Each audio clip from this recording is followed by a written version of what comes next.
Welcome back to the HPP podcast. I'm Rich Harris, and thank you for joining us again. In the last episode, we debated Victor Wembanyama's draft stock, previewed the NBA's Northwest and Southwest divisions, and answered a bunch of listener questions. You can listen to that episode or any other HPP episode at hoopsprospects.com. Please check it out. Today, I'm joined by Drew Barton, Maverick Swenson, and Cam Reel, who was recently a part of a prisoner exchange with Russia. So, Cam, how does it feel to be back in the good old USA? Yeah, it feels good, Rich. I'm back for a limited time only. I'm like the McDonald's McRib.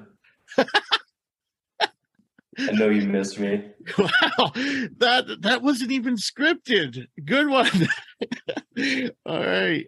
So today we'll be discussing the Hoops Prospects Fearless Forecast for the NBA season, and we'll be joined by a show favorite, Law Murray, who covers the Clippers for The Athletic. So, gentlemen, let's start with a little bit of football. I don't know how Texas A&M did this weekend, but I know Stanford upset Notre Dame at Notre Dame. And then, of course, Tennessee had a wild one with Alabama and beat them. So how you guys feeling? How did you enjoy the weekend?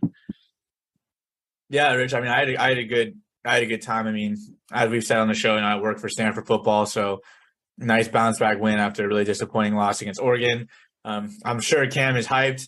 Must be good day to be wearing some orange, or a good weekend. But yeah, no, a lot of good football in the college scape. NFL had a couple of good games too, so solid football weekend. Saturday was unironically better in my life.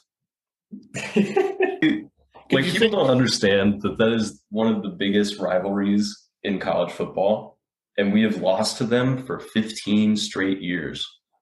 15 straight years. Like, I was like 8 years old the last time we beat them. Wow. It's ridiculous. I'm surprised Knoxville's not still on fire. It might be in some places. I'm not a reporter. But man, it was something else. It was something special to watch. It's really fun. Yeah, I managed to catch it even though I was away for the weekend. I drove down to Atlantic City. Specifically, I'm not a gambler or anything like that. But I drove down specifically to see Louis C.K. Comedy show. And I will tell you right now that Louis C.K. actually makes Max Verstappen, his language look, boring. Louis was very colorful, but and funny. So, all right. So we all had good weekends. I suppose you too, Maverick? Oh, I had a great weekend, but not because of college football. This is the last season. This is the last weekend before the NBA season starts. Right. So I'm looking forward to Tuesday. Tuesday night is the big day. And yeah. Maverick is just like all of our listeners. Can you just talk about basketball? That's what you're supposed to be here for. People, our lives are interesting too, to a degree, a little bit sometimes, I guess.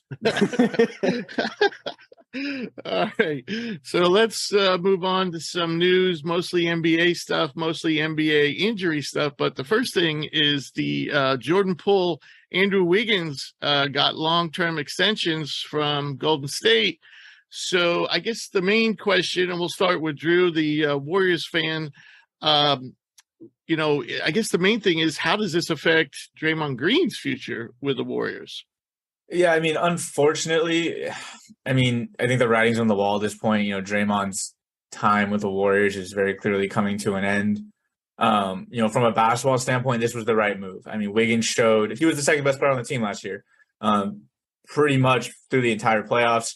And without him, they don't beat Boston. He had some monster games on the boards, great defense on, what some people consider the best young player in basketball in Jason Tatum.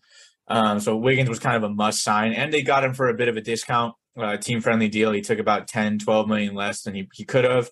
I think Jordan Poole, you kind of had to sign him. I mean, he hadn't put together, I think, a full season of kind of max money performances, and he has his ups and downs, but I mean, you're looking at the upside and the fact that, Steph and Clay are only going to get older, and, you kind of secure him as your combo guard, scoring guard for the next 4 or 5 years as those guys age out. But yeah, unfortunately, I think, this is probably Draymond's last, dance with the Warriors. For a long time, the debate is always, does the talent I guess outmatch the behavior? And for a long time, it did. I mean, he was the heartbeat of the team, the defensive intensity. He was the best playmaker on the team, kind of did a little bit of everything. But, he still has flashes and he still had great moments for the Warriors. And for the course of a season, he has value. But as his impact becomes less and less, the outburst of punching a teammate in the face and being on a podcast and, kind of being, throwing the Warriors, dirty laundry out there and stuff, it just becomes too much to bear. I mean, you got a lot of young talent and as much as you need Draymond to help, I guess be the shield between the criticisms and the media, you also don't need him unleashing that on the young guys. I just think his time with the Warriors is coming to an end. And, some people are irritated with him. He seems to be very much so on the LeBron train these days now. And, LA has been tossed out. I know Luka Doncic said the Mavericks, he wanted the Mavericks to try to make a move for him. And, it's the old Bill Belichick motto, man. Sometimes it's better to cut a man loose a year early than keep him a year late. So, well, that's what I was about. That's going to be my next question. He has I believe it's a player option of around 27 million. It's almost 28, I think. Yeah. So that's going to put them way over the tax line. So is there any chance he gets moved this year? I think it depends on what the team looks like going into the trade deadline. If the young guys are rolling, I mean, if Kuminga steps in and takes on a greater defensive role, if Moody's giving them great minutes, if Wiseman can just stay healthy and be a 15-8 kind of guy, Poole continues to ascend, and the team looks like a pretty much lock for a top 3 seed in the West, they might pull the trigger and just ship him out while they can still get the value for him, especially if the team looks good. But if they feel that they need him because of what he brings to the table and that the young guys just aren't ready to take up a bigger role and they need kind of the veteran leadership, I think the trade deadline, Draymond Green's going to be one of the most interesting cases to watch. Any other opinions out there? I was just going to say, if it comes down to it and you have to trade Draymond, he's got to be one of the most difficult players to value in the NBA. He really is. He's a great player. He's a Hall of Famer, in my opinion. But, are you trading young guys to get him? Are you trading away picks for him? And even then, if it's a veteran, what veteran is Golden State going to, go for that is going to be an equal value? I don't see an outcome where he gets moved just because he's a difficult player to move. The Warriors are going to hope to swindle somebody. The Warriors are going to hope they can convince some team, you need him. He's the guy. He's going to put you over the edge like he put us over the edge. That's what they're going to hope if they do decide to trade him. Well, actually, Dallas would seem to be one of those, would be a nice location, but I'm not sure exactly what they give up to get him. We really only have guys that, I don't know if Golden State would be really interested in. Dwight Powell, I don't see Golden State interested in him at all. Davis Bertans, come on. Christian Wood would probably be our best asset to send over, but I don't think that gets the deal done either. And we don't have picks. We have Josh Green. Not sure if Golden State would be interested in that, but I don't even think that Dallas would be interested in sending over Josh Green for Draymond. Right. So, I think, by the way, in my opinion, if this move gets done, the Warriors won't be looking.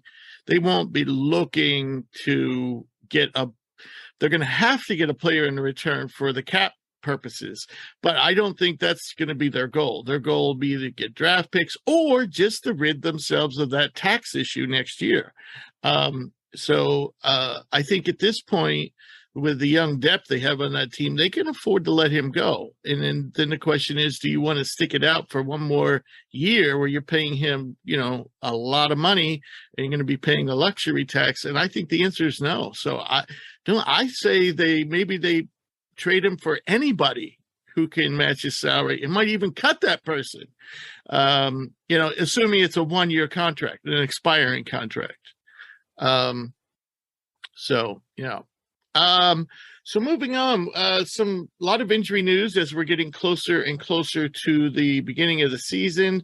Starting off with the Lakers, they tried the final preseason game. They tried an experiment of bringing Russell Westbrook off the bench, and that was short-lived because he suffered a hamstring strain. Apparently, it's not too serious. Dennis Schroeder also injured his finger, and they're saying now, last I heard, it might be long-term. Anyone hear anything new on those two injuries? And Schroeder, nothing new, but the Russell Westbrook thing I think is pretty interesting. Like, I just think the timing, again, this is me. I'm a Lakers hater. We all know that. I'm a cynic, but I just think that, and I know we'll get to it because you have it on here already, Rich, but Coach Ham did say, oh, we're going to stagger their minutes. And I'm like, man, this is a nightmare. This is going to be, you're basically I just don't see how you're going to be trotting out two different basketball philosophies with LeBron. If LeBron James is leading at one point and then Russell's out there at one point, you're going to, I don't know. This isn't going to work, man. Russ will not last a season coming off the bench. Mentally, he'll implode by week 4. Right. And there were some videos circulating of him apparently not participating fully, which he shrugged off. Other comments on this situation? I know we've talked about it quite a bit in the off season, but anybody have any more thoughts? The idea of Westbrook coming off the bench is the right idea, staggering it with LeBron.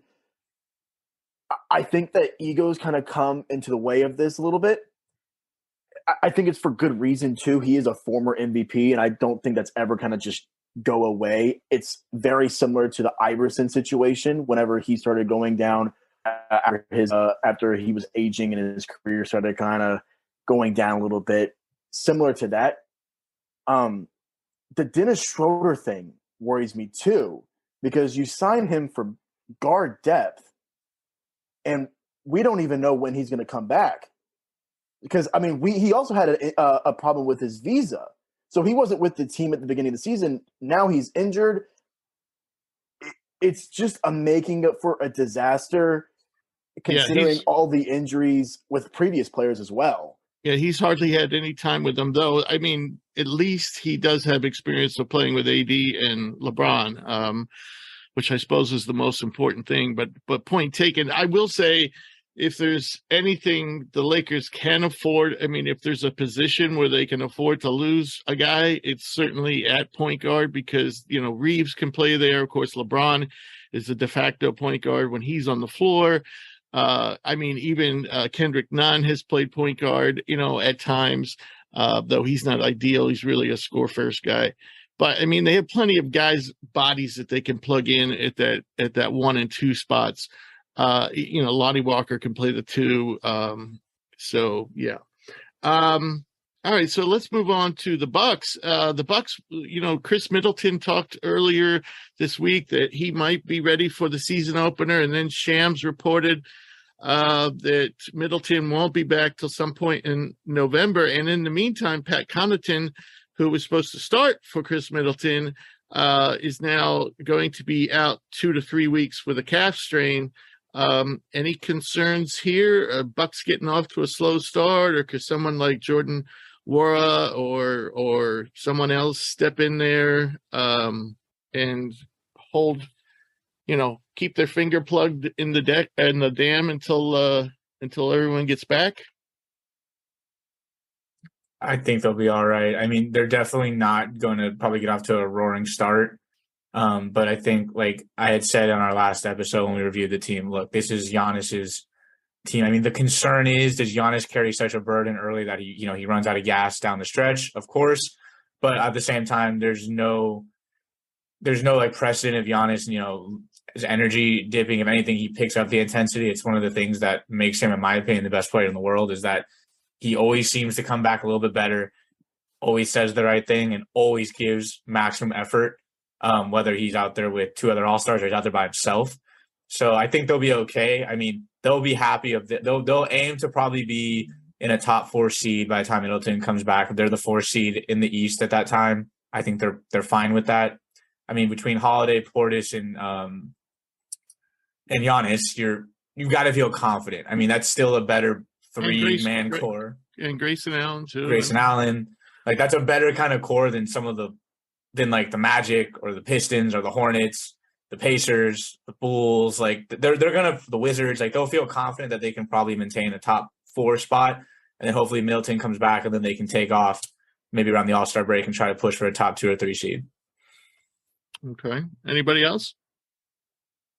Then the Thunder got some good news this week because they've been pretty banged up throughout the preseason. Shai Gilgeous-Alexander, he missed the entire preseason with a grade 2 MCL sprain. He's on track to be available for the start of the season, and so is Lou Dort and Kenrick Williams. They both kind of, Dort plays 2-3, Williams plays 3-4.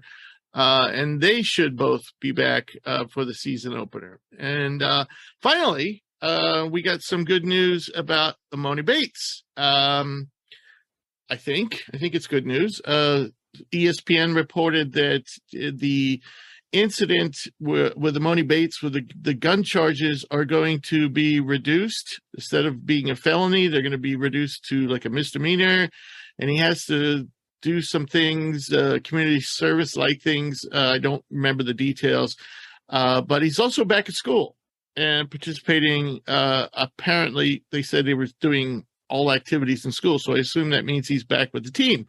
So, though that they didn't actually specifically say if his suspension's been lifted, I just kind of felt like it is or will be soon.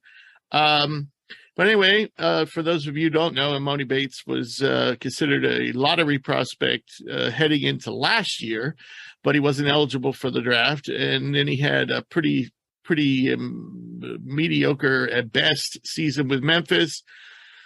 Surprisingly transferred to Eastern Michigan and then was arrested for, I think, several things. But the worst of it all was he was carrying a unregistered gun in the car that didn't have a serial number. So, but anyway, apparently he's going to avoid felony charges there. So any comments on Emoni Bates? I hope he averages 20 plus a game. Sorry. Yeah.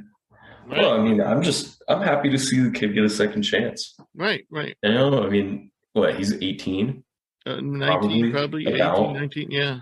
Look, man, I mean, kids do stupid things. Clearly he's gotten involved with the wrong crowd. This is an opportunity for him. Like, forget the talent. This is an opportunity for him to turn his life around.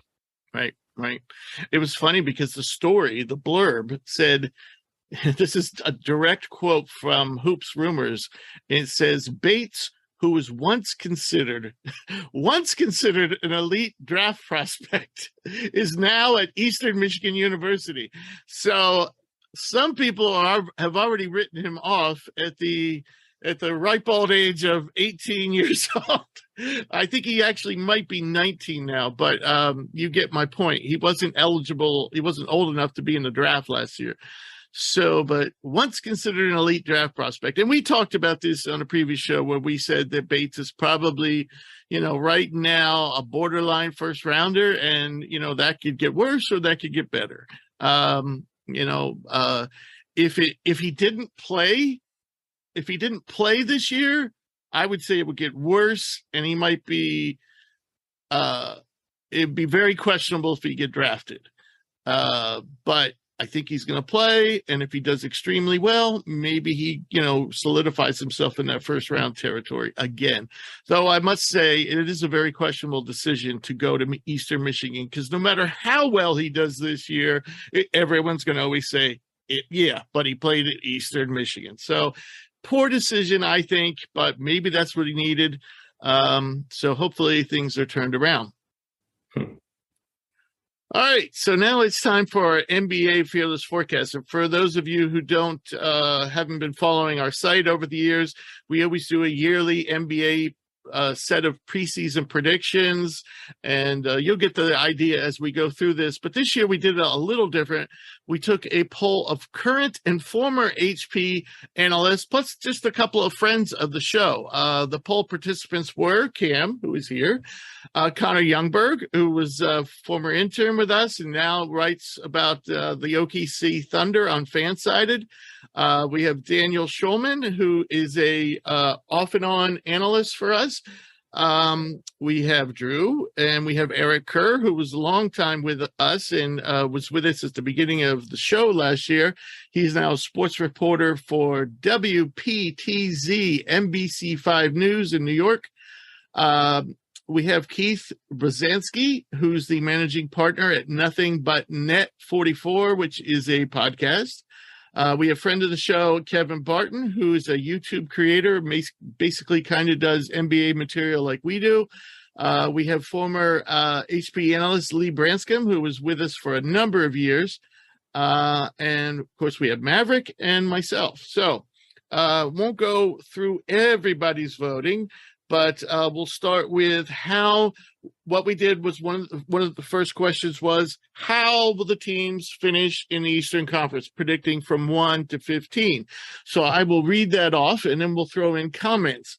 Looks like Milwaukee won convincingly, was in first place. Second, Celtics. Third, Sixers. Very close between those two. Then there's another gap. Brooklyn Nets, fourth. Miami Heat, fifth. Cleveland, sixth. Atlanta, seventh. Raptors, eighth. So that would be your top 8 playoff spots. So then we had for the playoff play-in game candidates be the Bulls at 9th, the Knicks at 10th, the Hornets 11th, the Wizards at 12th, separated by 1 point, by the way.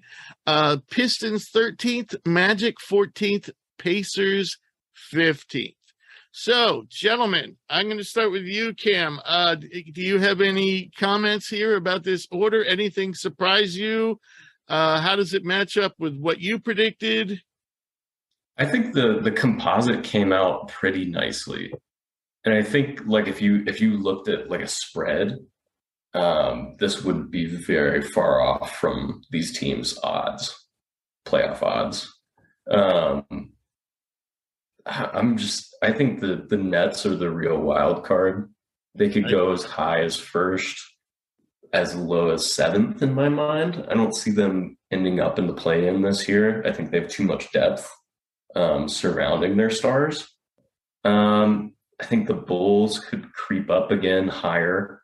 I mean, even last year they were a playoff team in spite of injuries to Levine. And this year they're starting with injuries to Ball, so I think that's why no one's really predicting a big jump for them. Yeah, yep. I think the Knicks are right on that bubble sort of team. That they're like the prime example of a play-in team. They've got talent, too much talent to fall into the lottery, but not enough to hang with the big teams. I think it's pretty accurate. Right. Maverick, what are your thoughts? You had Maverick, by the way, a disclaimer here. Maverick did all the totaling, and he was given free reign to break any ties, which won't really come into play until we get into the other discussions. And that's the way we do things around here at Hoops Prospects. We let the interns make the big decisions.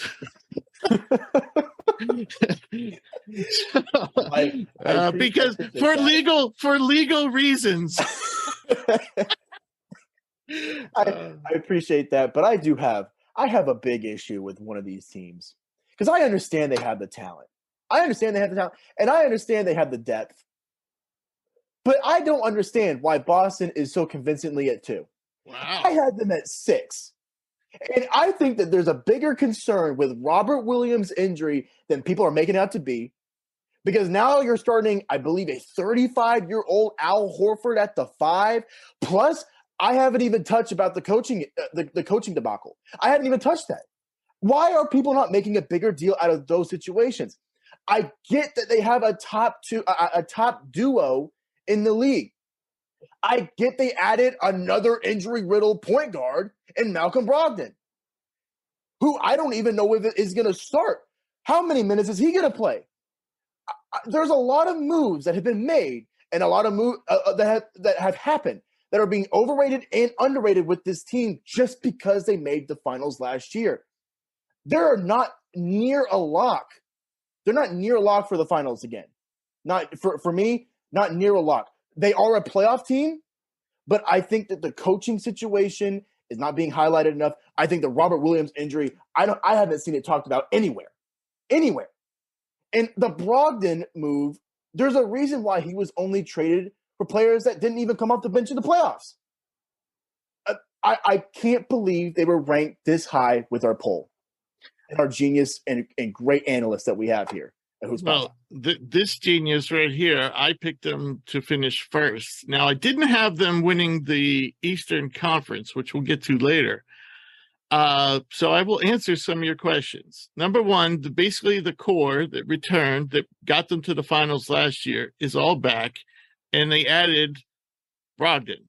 So even if Brogdon doesn't play, you could make the argument that they still have a good chance of getting to the finals again. But you're going to assume that they can pace Brogdon, excuse the pun, and he just will add to it. Yes, Robert Williams' injury is a concern. I agree. And the Celtics know it. That's why they went out and signed, guys like Blake Griffin and couple of other big guys as insurance and depth for the front court. The coaching thing, as I said, a couple of weeks ago, I'm not so worried about that because if worse comes to worse, Brad Stevens can come down from the front office if that has to be. I agree, and that's where I kind of drew the line. I mean, I don't know how often or if it's ever happened that a first-year head coach has ever won a conference finals, let alone an NBA finals. Anybody know? I don't think it's ever happened. Steve Kerr. Riley.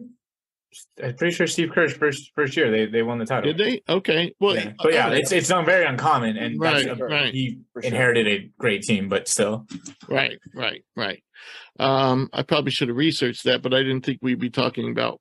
But yeah, so that's why I drew the line and didn't pick them to be in the NBA Finals because of the coaching situation. But I think up until we get to the playoffs, they'll probably be fine, and if not, they can always turn to Stevens. So.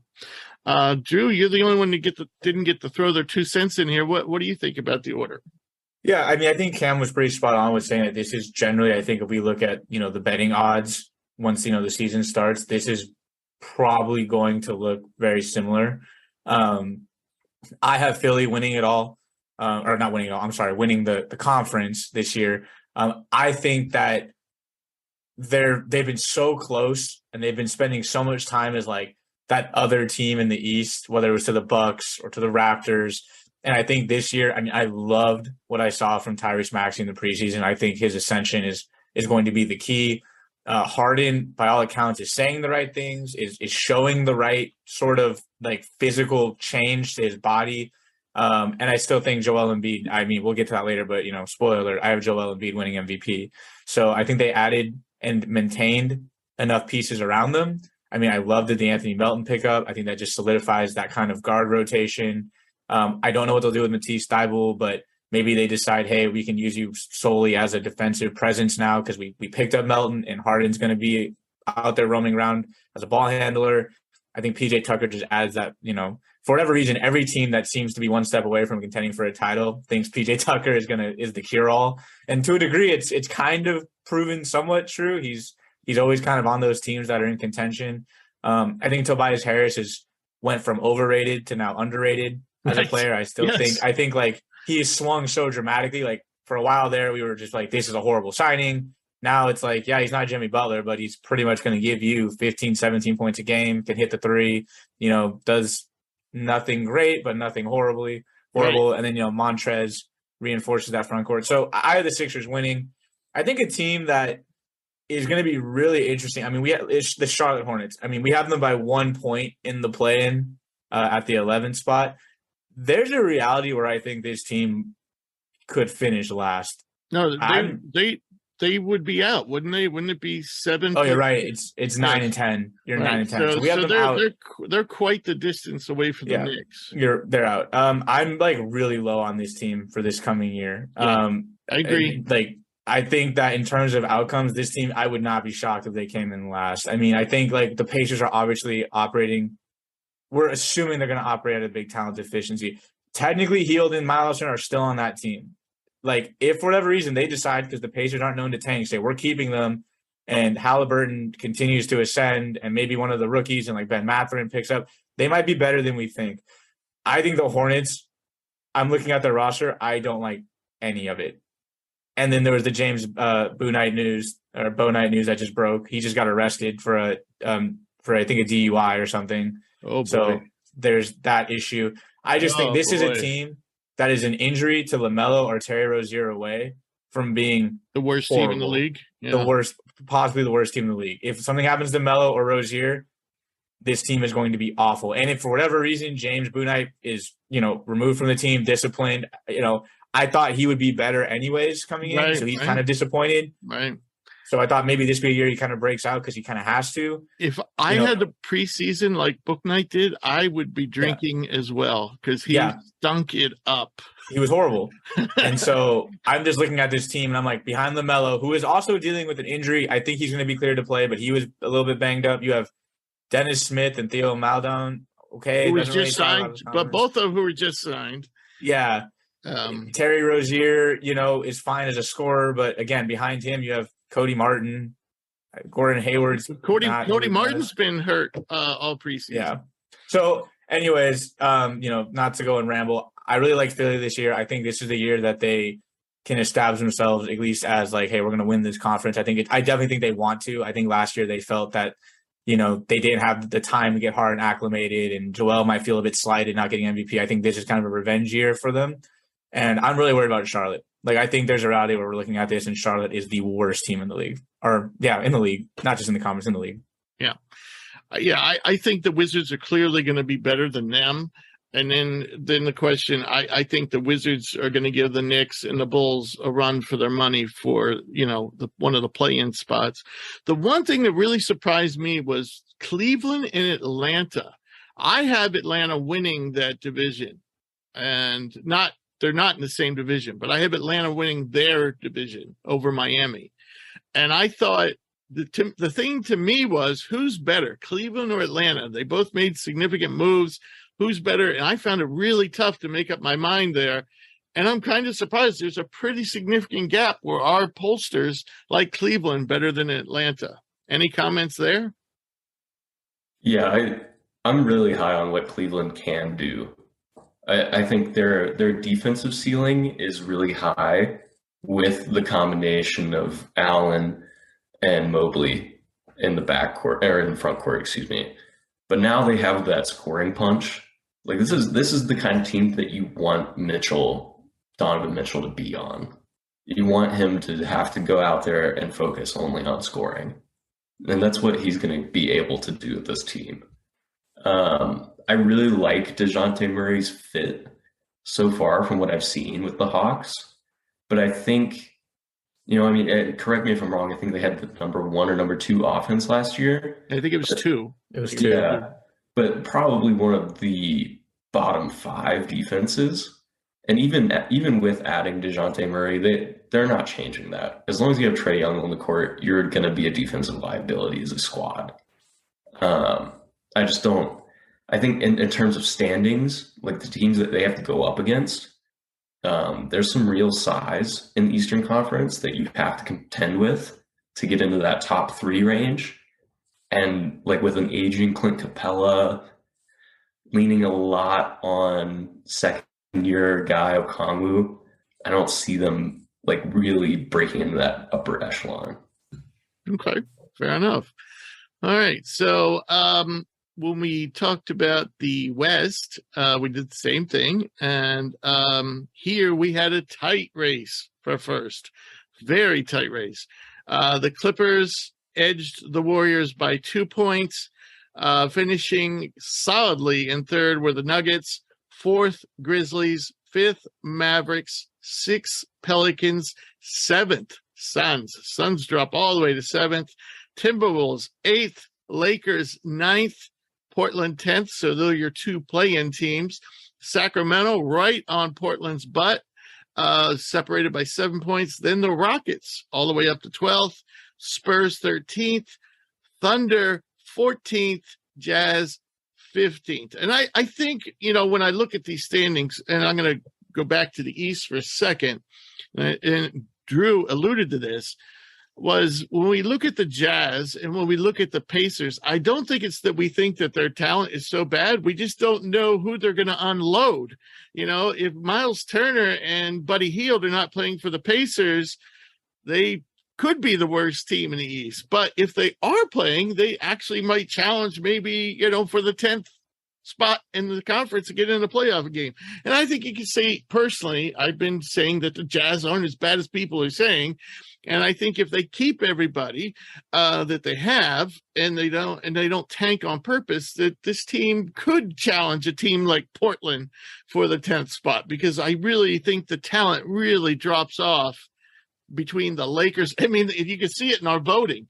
20 points separate Portland and the Lakers. So nobody is in love with anybody past the Lakers in the West. So, all right. So I'm going to let you, Maverick, you tally these up. What are your thoughts on the West tallies? Well, I want to start with the Grizzlies. I think that the Grizzlies at 4th is surprising to me. I felt like they lost a lot of their depth. The Jaren Jackson injury is pretty significant to the roster. They still have Desmond Bane. He's going to come off, another off season. You can kind of he's probably going to be the same player, maybe a little bit of improvement. He was already efficient last year. Dylan Brooks, he was a pretty injury riddled last year. He had a good it seems like he had a good off season. And obviously Ja Morant.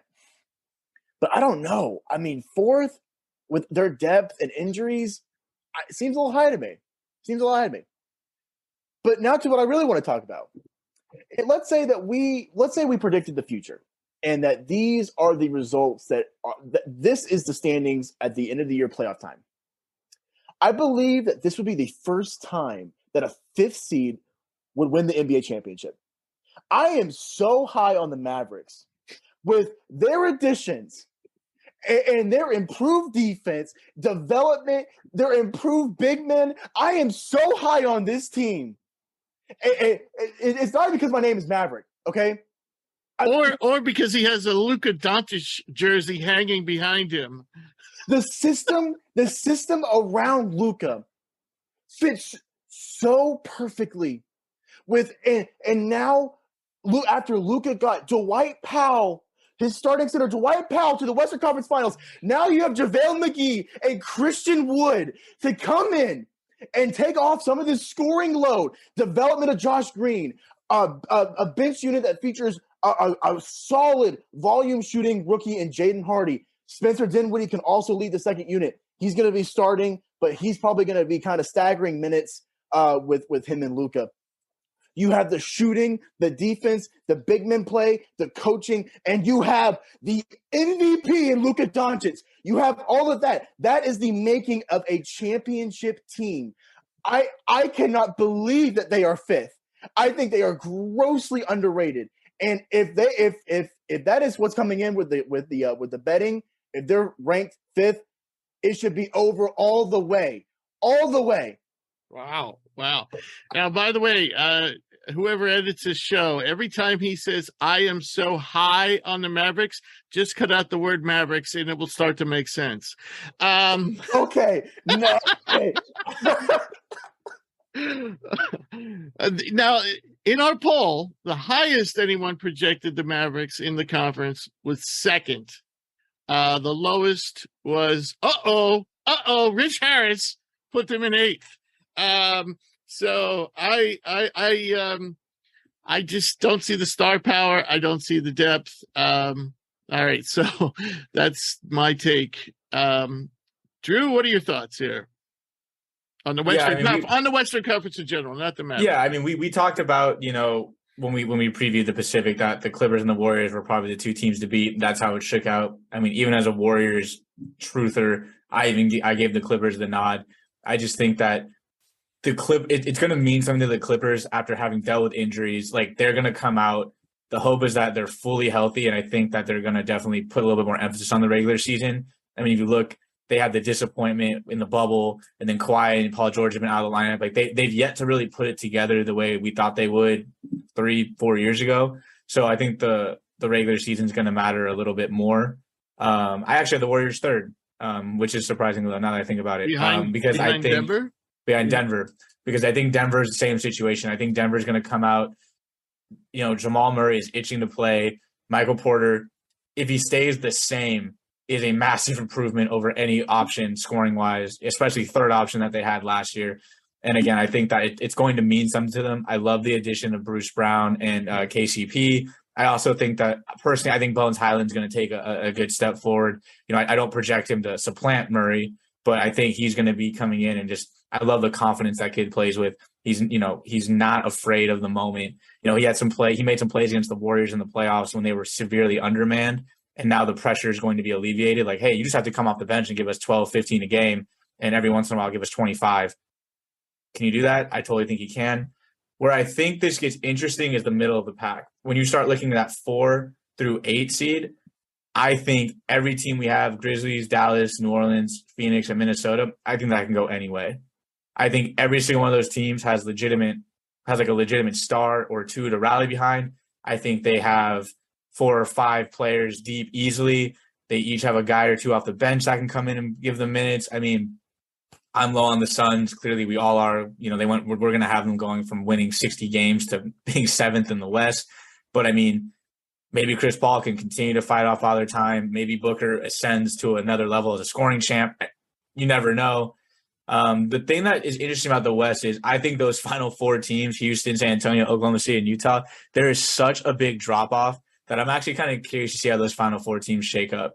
Yeah. Because we're talking about the Wembanyama sweepstakes, the Scoot Henderson sweepstakes. It's going to be very interesting because I think all 4 of those teams are going to try to outcrap each other at some point. Like, I think, there it is. I mean, we have the Kings at 11th, and the Kings have De'Aaron Fox and Sabonis minimum, who makes them more relevant than Houston, San Antonio, OKC, or Utah. Like, those 2 alone, including, Harrison Barnes. I actually have Sacramento. I think I gave them the highest. I have them in, if I'm not mistaken. I have them 9th. I actually have them ahead of the Lakers.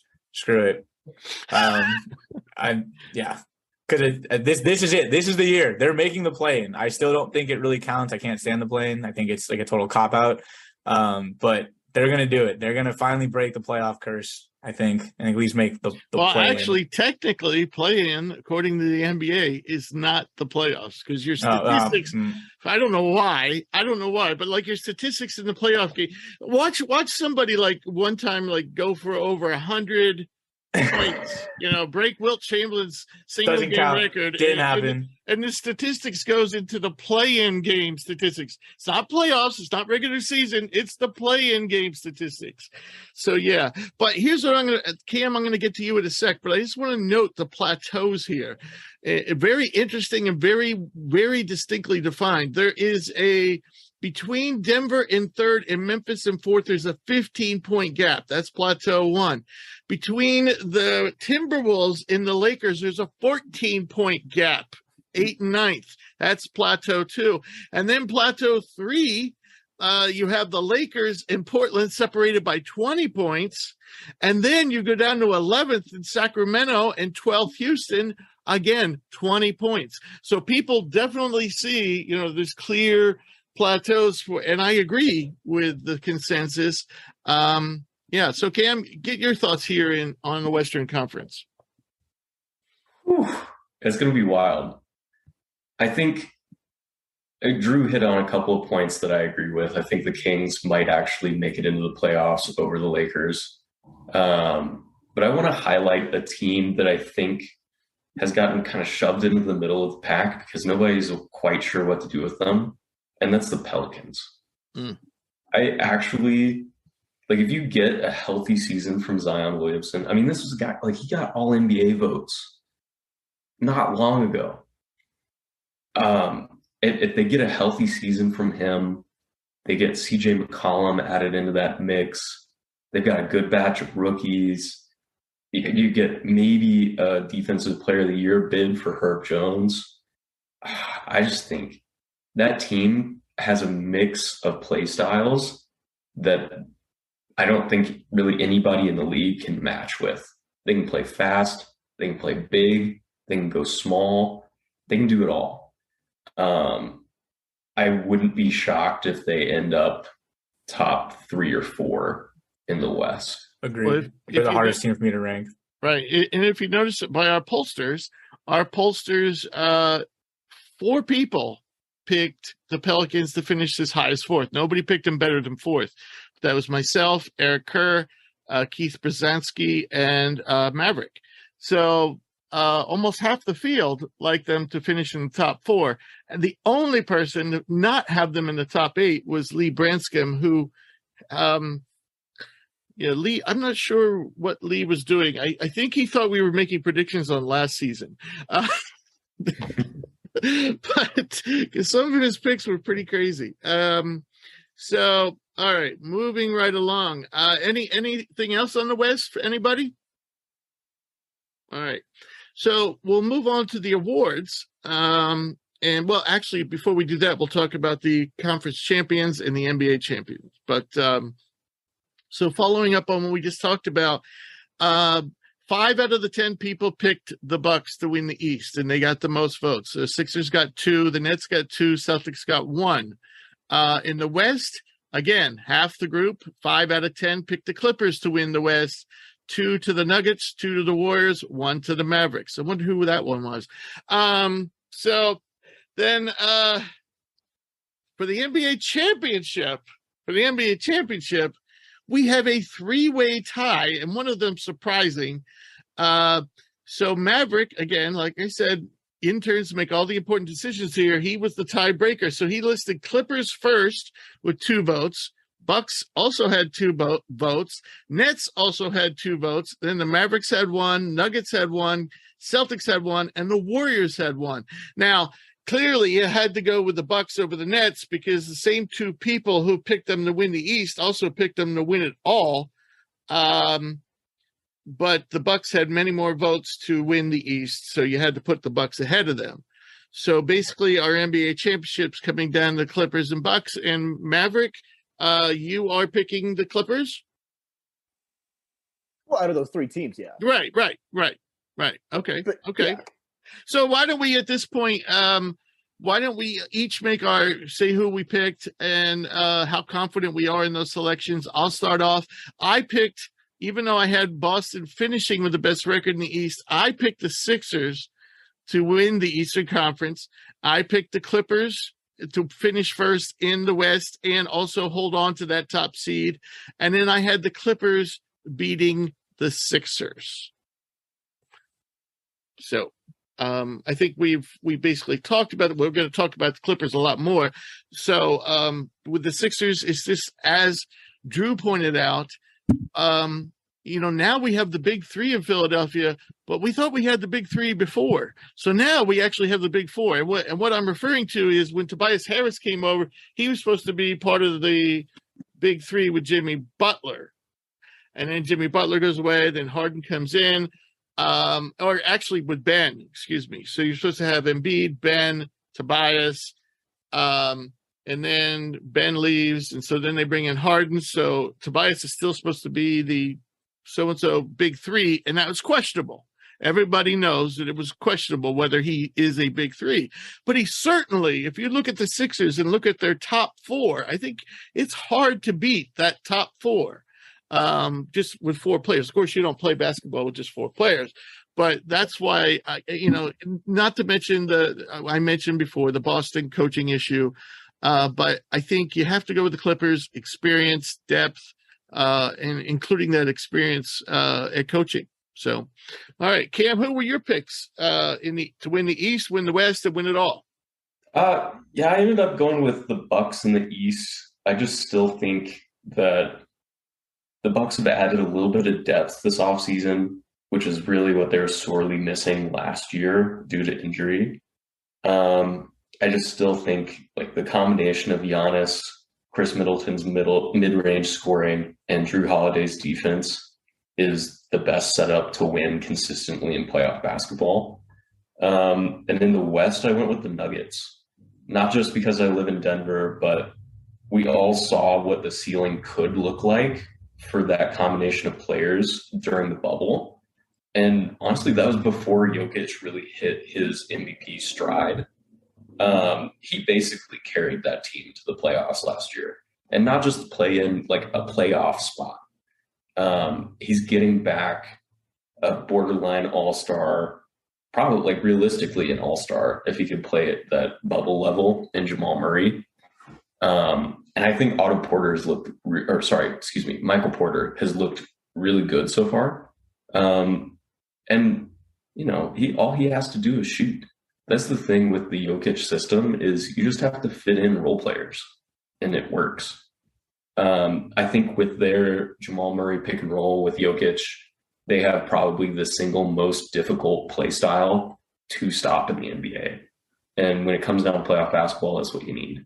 So I'm taking the Nuggets to win it all. And Drew? Yeah, out east, I had Bucks meeting the Sixers in the Eastern Conference Finals. I have the Bucks winning. I think that's going to be a 7-game drag out back and forth battle. And I think what it comes down to is just experience. I still don't trust until I see James Harden do it in the playoffs. I just have a hard time trusting him. And as much as I love Maxey, I mean, you're calling on him to basically go toe to toe with a Chris Middleton who's been there, done that. So I think that's a 7-game series, but I've got the Bucks coming out. West, I have Clippers, Warriors. And while I have the Clippers finishing first, Warriors finishing third, I can definitely see this being a situation where the Clippers kind of just dog the Warriors during the regular season, maybe take 3 games from them. But I think then when they get to the playoffs, the Warriors kind of right the ship. And that's where the Warriors are thinking. They're like, we want to see you when it matters most. And again, same thing with the Clippers. And I really like what they have, which is why I'll give them the regular season. But until I see it come to fruition, the last time I saw this team like healthy in the playoffs, they blew a 3-1 lead to the Nuggets, bubble and all that. But I'm going to go with the proven Warriors. And then I'll take the Bucks in the finals. I just think Giannis is going to be on the warpath. And I just think he's getting to the point where his ascension, there's no one in the league who can really stop it. As much as I love Steph. And, I do worry, like, the Warriors are banking on a lot of young guys coming along for the ride. Those young guys got to ride shotgun. Even Jordan Poole, for the most part, kind of had the big series against the Nuggets, but then, always had Clay kind of right over his shoulder. That's not going to be the case. Like, Porter's gone. Gary Payton's gone. Like, you're going to need those young wings to step up. And if you're asking them to guard a Middleton, guard a Giannis, I think that's going to be tough. So I think that's going to be, I got Bucks in the finals versus the Warriors, Bucks taking it all. And Maverick. So my Eastern Conference champions were the 76ers. And whenever I'm looking at a playoff performance for a team, I'm looking at who can be the most versatile on both ends. Who is the most versatile on offense and defense? I feel like Philadelphia this year, with the Maxey improvement, the Tobias Harris, and obviously a full offseason with James Harden, along with PJ Tucker. We mentioned him before. I think that everyone should just be a fan of what PJ Tucker does. He does everything a contender needs. He's a dog. He's going to get in someone's face. Exactly what Philadelphia needed last year. And then you obviously have Embiid. And we're going to be counting on Embiid's health in the playoffs. If he's healthy, they can compete with any team in the NBA. If they were going to be playing in the Eastern Conference Finals, it'd probably be, I think, against the Bucks. And man, that Bucks team, it would be a tough matchup for Giannis playing against Embiid and PJ Tucker.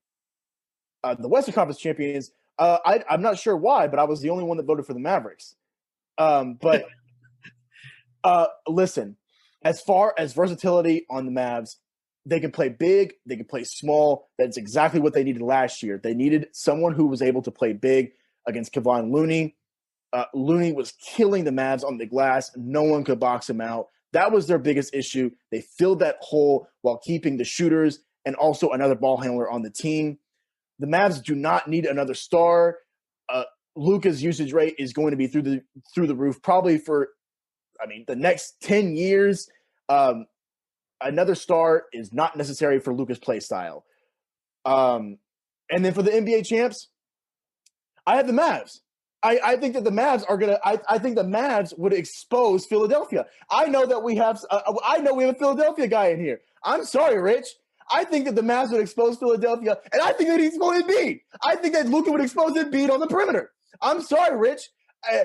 I mean, I think that on the perimeter, Embiid against Luka, it would be such a mismatch that Embiid might have the Gobert treatment. I'm sorry. Because you're hurting your vocal cords. Calm down. I've seen it time and time again. I've seen what Luka has done to Gobert. I've seen what Luka's done to Ayton. I've seen what Luka does to Zubac. I've seen it all. And I think it'd be very similar if Joel Embiid comes in there. And not only that, JaVale McGee has proven to play good defense against great centers. A la the 2020 bubble, whenever he was playing against the Denver Nuggets in the Western Conference Finals, Jokic had a very tough time. I know that Cam mentioned that Jokic was not as developed as he is now, but he was still a fantastic player. And JaVale McGee played excellent defense. The Mavs have everything to be a championship contender, which is why I have them as the champions. Who was the guy who recently died of a heart attack? He used to do those commercials where he'd scream at you, to buy like the stuff that you put at the bottom of a boat and it stops the boat from leaking. Talking Billy Mays here? Billy Mays. Maverick, if you don't make it in sports, you could be the next Billy Mays. Billy Mays here. All right. All right, so we took a little break and we had Maverick sedated. And now we're going to move on to the awards, the individual awards. And the first one was pretty much a runaway with Luka receiving 5 of the 10 votes. Interestingly, Jokic receives 0 votes, a 2-time reigning MVP. And so to me, my opinion, I mean, the very viable candidates, I voted for Luka myself, but the other 3 that I strongly considered was Giannis, Joker, and Embiid. And I could have gone, why didn't I vote for Embiid? Because I think he's going to have to play close to 70 games, and he never really has. Giannis, no special reason. Why didn't I vote for Joker? No special reason. I just know if Luka's team is going to be, close to the top 4 in the conference, that it's going to be all him.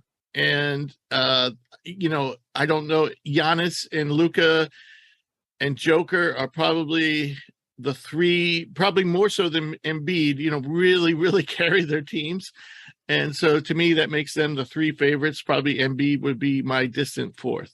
But Drew, what are your thoughts on MVP? Yeah, so I took Embiid. I love Jokic. I actually prefer, I know the argument's always been Jokic or Joel. I actually prefer Jokic. This is more just from the standpoint of voter fatigue. And I think the narrative is going to be against him, just A, because he's won it back-to-back, and B, he does have reinforcements now. So, with Jamal, with Michael Porter, I mean, hell, with Bruce Brown and KCP, he's not going to have the edge of being able to say, like, oh, I did it myself. There's always going to be he had more help now, but I love Jokic. He's one of my favorite players in the league to watch. I think he's phenomenal. So there's no slight on him. I also am a big Luka guy. I think Luka is very clearly ascending to the point where you can't really keep him out of your top. You can't keep him out of the top 5 players in the league, and he's probably in the top 3. But I just, the team success thing might come in there. Right. I'm going to go with Joel Embiid because I think, Rich, I know you say he needs to play 70 games, and he played 68 last year. He has played 63, 64. Obviously he has the injury histories early on in his career, and then from 2019 to 2021, he only played 51. But last year he really kind of picked it up, got to 68, and was absolutely dominant. And I think, it means something to Joel. I'm looking at it, and I'm like, I think Giannis is past caring about MVP. Like, he's performing now for championships. I'm looking at the guys we have. Ja, I just don't know if Ja does enough outside of the electric scoring to really put himself there. And he does have a good team around him. Zion's just a wild card in general. Does he have the talent? Yes. Is he going to play enough games? Are the Pelicans going to be good enough? We don't know. I like the Kevin Durant pick. I'm not sure who picked him, but I like Kevin Durant. I think if the Nets really want to, reach their peak, he needs to be in MVP form because he's kind of the only constant out of their big three that they have in terms of performance and availability even. So, but I'm going to go with Joel. I think it means something to him right now. I think he feels slighted. I think he's starting to realize like, hey, like I'm not old, but the clock is ticking. Harden doesn't have a lot left. I am injury prone. I think to him, he's like, I'm going all out. And not that he's playing for the MVP, but I think he's going to just, by association of pushing for a championship, I think he's going to put up MVP numbers. I think the team success is going to be there. I cannot see them finishing worse than third in that conference. I said I have them winning it. And I mean, he was at 30, 12, and 4 last year. I think that the rebounds are going to stay the same. I could see the assists maybe even creep up 1 or 2. And the points, I mean, he's a lock for 25 if he's healthy and will probably be close to 30 again. So I just think out of all these guys, Embiid wants it. And sometimes in the MVP, that matters sometimes. Right. Maverick, what are your thoughts? Yeah, I think that we voted right on the most valuable player, 100%. I voted for Luka. The most interesting name on here for me is Zion, and the reason why is because that Pelicans team, they don't really have a point guard. They have a bunch of shooting guards and defensive depth and wings. I think there's a world this season where Zion could be playing the point and the center in some lineups. If that's the case, I think that Zion's overall numbers are going to be out of this world. I think he's going to have a tick up in assists if that's the case, because even whenever he was healthy, he was starting to bring up the ball up the floor sometimes. Do I think that Zion is defensively inclined enough to play the 5? Absolutely not. But offensively, he's a fantastic player, and I have the Pelicans slotted at the 4 seed. If Zion puts up huge numbers, his assists rise a lot, and he plays a lot of the ball handling responsibilities, he definitely has an argument. Yeah. But it's not going to come close to Luka, because Luka is going to lead that Dallas team. For me, it's going to be the 2nd seed. I think that Denver team is fit for the regular season like I've ever seen before. But Luka does everything for that Mavs team. It's so reliant on him, and he looks to be in such great shape after playing a fantastic Eurobasket. In the preseason, he was playing. He looked faster. He honestly looked stronger, even though that he lost a significant amount of weight. And it looks just a lot better, a lot cleaner. And it looks like something that you would see at the end of the year for Luka, rather than in previous years. He's came in pretty out of shape. He's had to be sat a couple of times for him to catch his breath. All these things. But he plays himself into shape later on in the year. Mm-hmm. I don't think that that's going to be an issue this year. I think he's coming in great shape. I think he stays in shape for the whole season. And I really hope that he stays healthy, because I think it's his MVP to lose. Right. By the way, I didn't list all the. Luka was the only player on our out of the 10 votes to get more than 1 vote. Giannis got 1 vote, Zion got 1 vote, Durant, Morant, and Embiid. So, Cam, what are your thoughts on our MVP voting? I want to springboard off a little bit on the voter fatigue thing with Jokic. And I think part of the thing for MVP is, to me, it's become a statistics award, and it stopped being who's the best player in the league this year. And I think as far as the voter fatigue goes with Jokic, I think he is the best player in the league. But I think this season you're going to see his stats decrease a little bit in certain areas, especially scoring. I think his scoring is going to take a big dip just because he doesn't have to carry as much of a load offensively. So I think that's going to hurt his MVP odds. I ended up voting for Luka just because I think he's going to have that statistics to go with it, not necessarily the record or the actual impact on winning. And a little bit of a Westbrook nod in sort of an MVP case for me.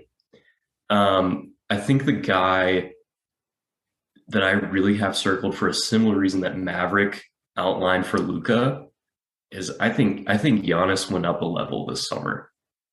Like watching him in Euro play, he looks slim, which I think he was kind of on the Embiid grind of like he got a little too big. He couldn't run up and down as much. And he looked slim. He looked faster. That shot's only getting better. I think he really has a nod to be the best player in basketball this season, not just the most dominant, because those are two different things. That shot coming along, he's unstoppable. Yeah. He's just unstoppable. Right. Agreed. Yeah. All right. Good stuff, guys. So for defensive player of the year, there was a lot more indecision. Embiid Mobley, second-year player out of Cleveland, or for Cleveland, won it with 3 votes.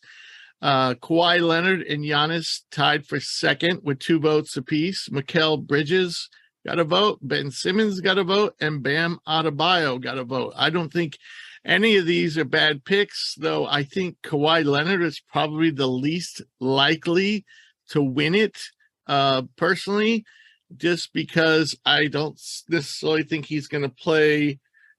I think his games are going to be limited purposely.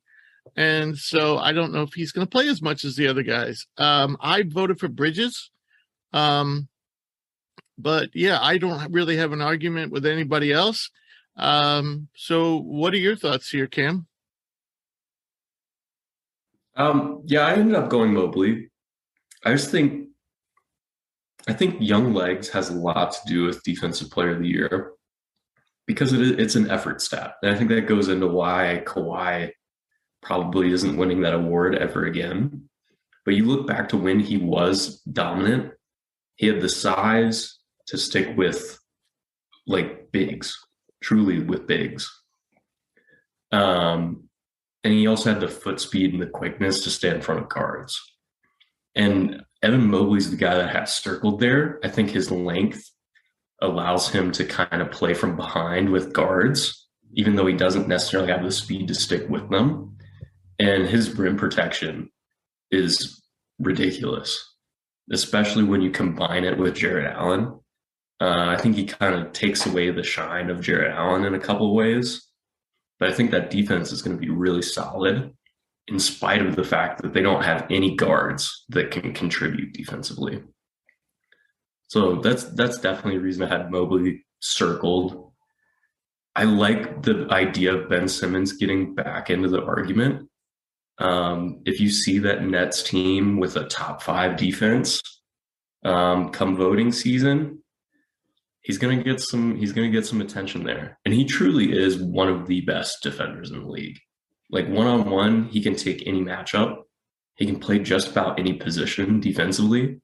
Definitely would have him circled.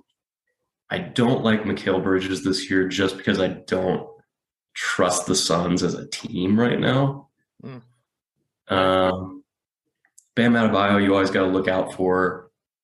Giannis, again, I think it kind of gets into that young legs mentality. He's going to have a huge offensive load to carry this year until Middleton gets back. So I don't know if he's going to get my nod.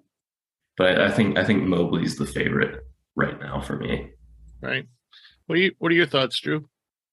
Yeah, I mean, I think Mobley's a really great pick. I mean, we saw the flashes, and he's not only is he individually a great defender, but with Jarrett Allen kind of there, they're going to be so tough to score on at the rim. So I think Mobley's the flashier defender, and he's going to be a problem at the rim, and Jarrett Allen's going to make that defense as a whole pretty solid, especially because the guards aren't really known for being defensive players. So I think Mobley is going to have moments where he's going to really shine if he jumps on the perimeter. He's going to have some out of all these guys, he's going to have some highlight plays that make you go, wow, which, we live in the era of the highlight. That's going to have impact. I'm out on Kawhi Leonard. I go back and don't think he should have won the award over Draymond all those years ago. And now coming off injury, resting, he carries more of an offensive burden for the Clippers.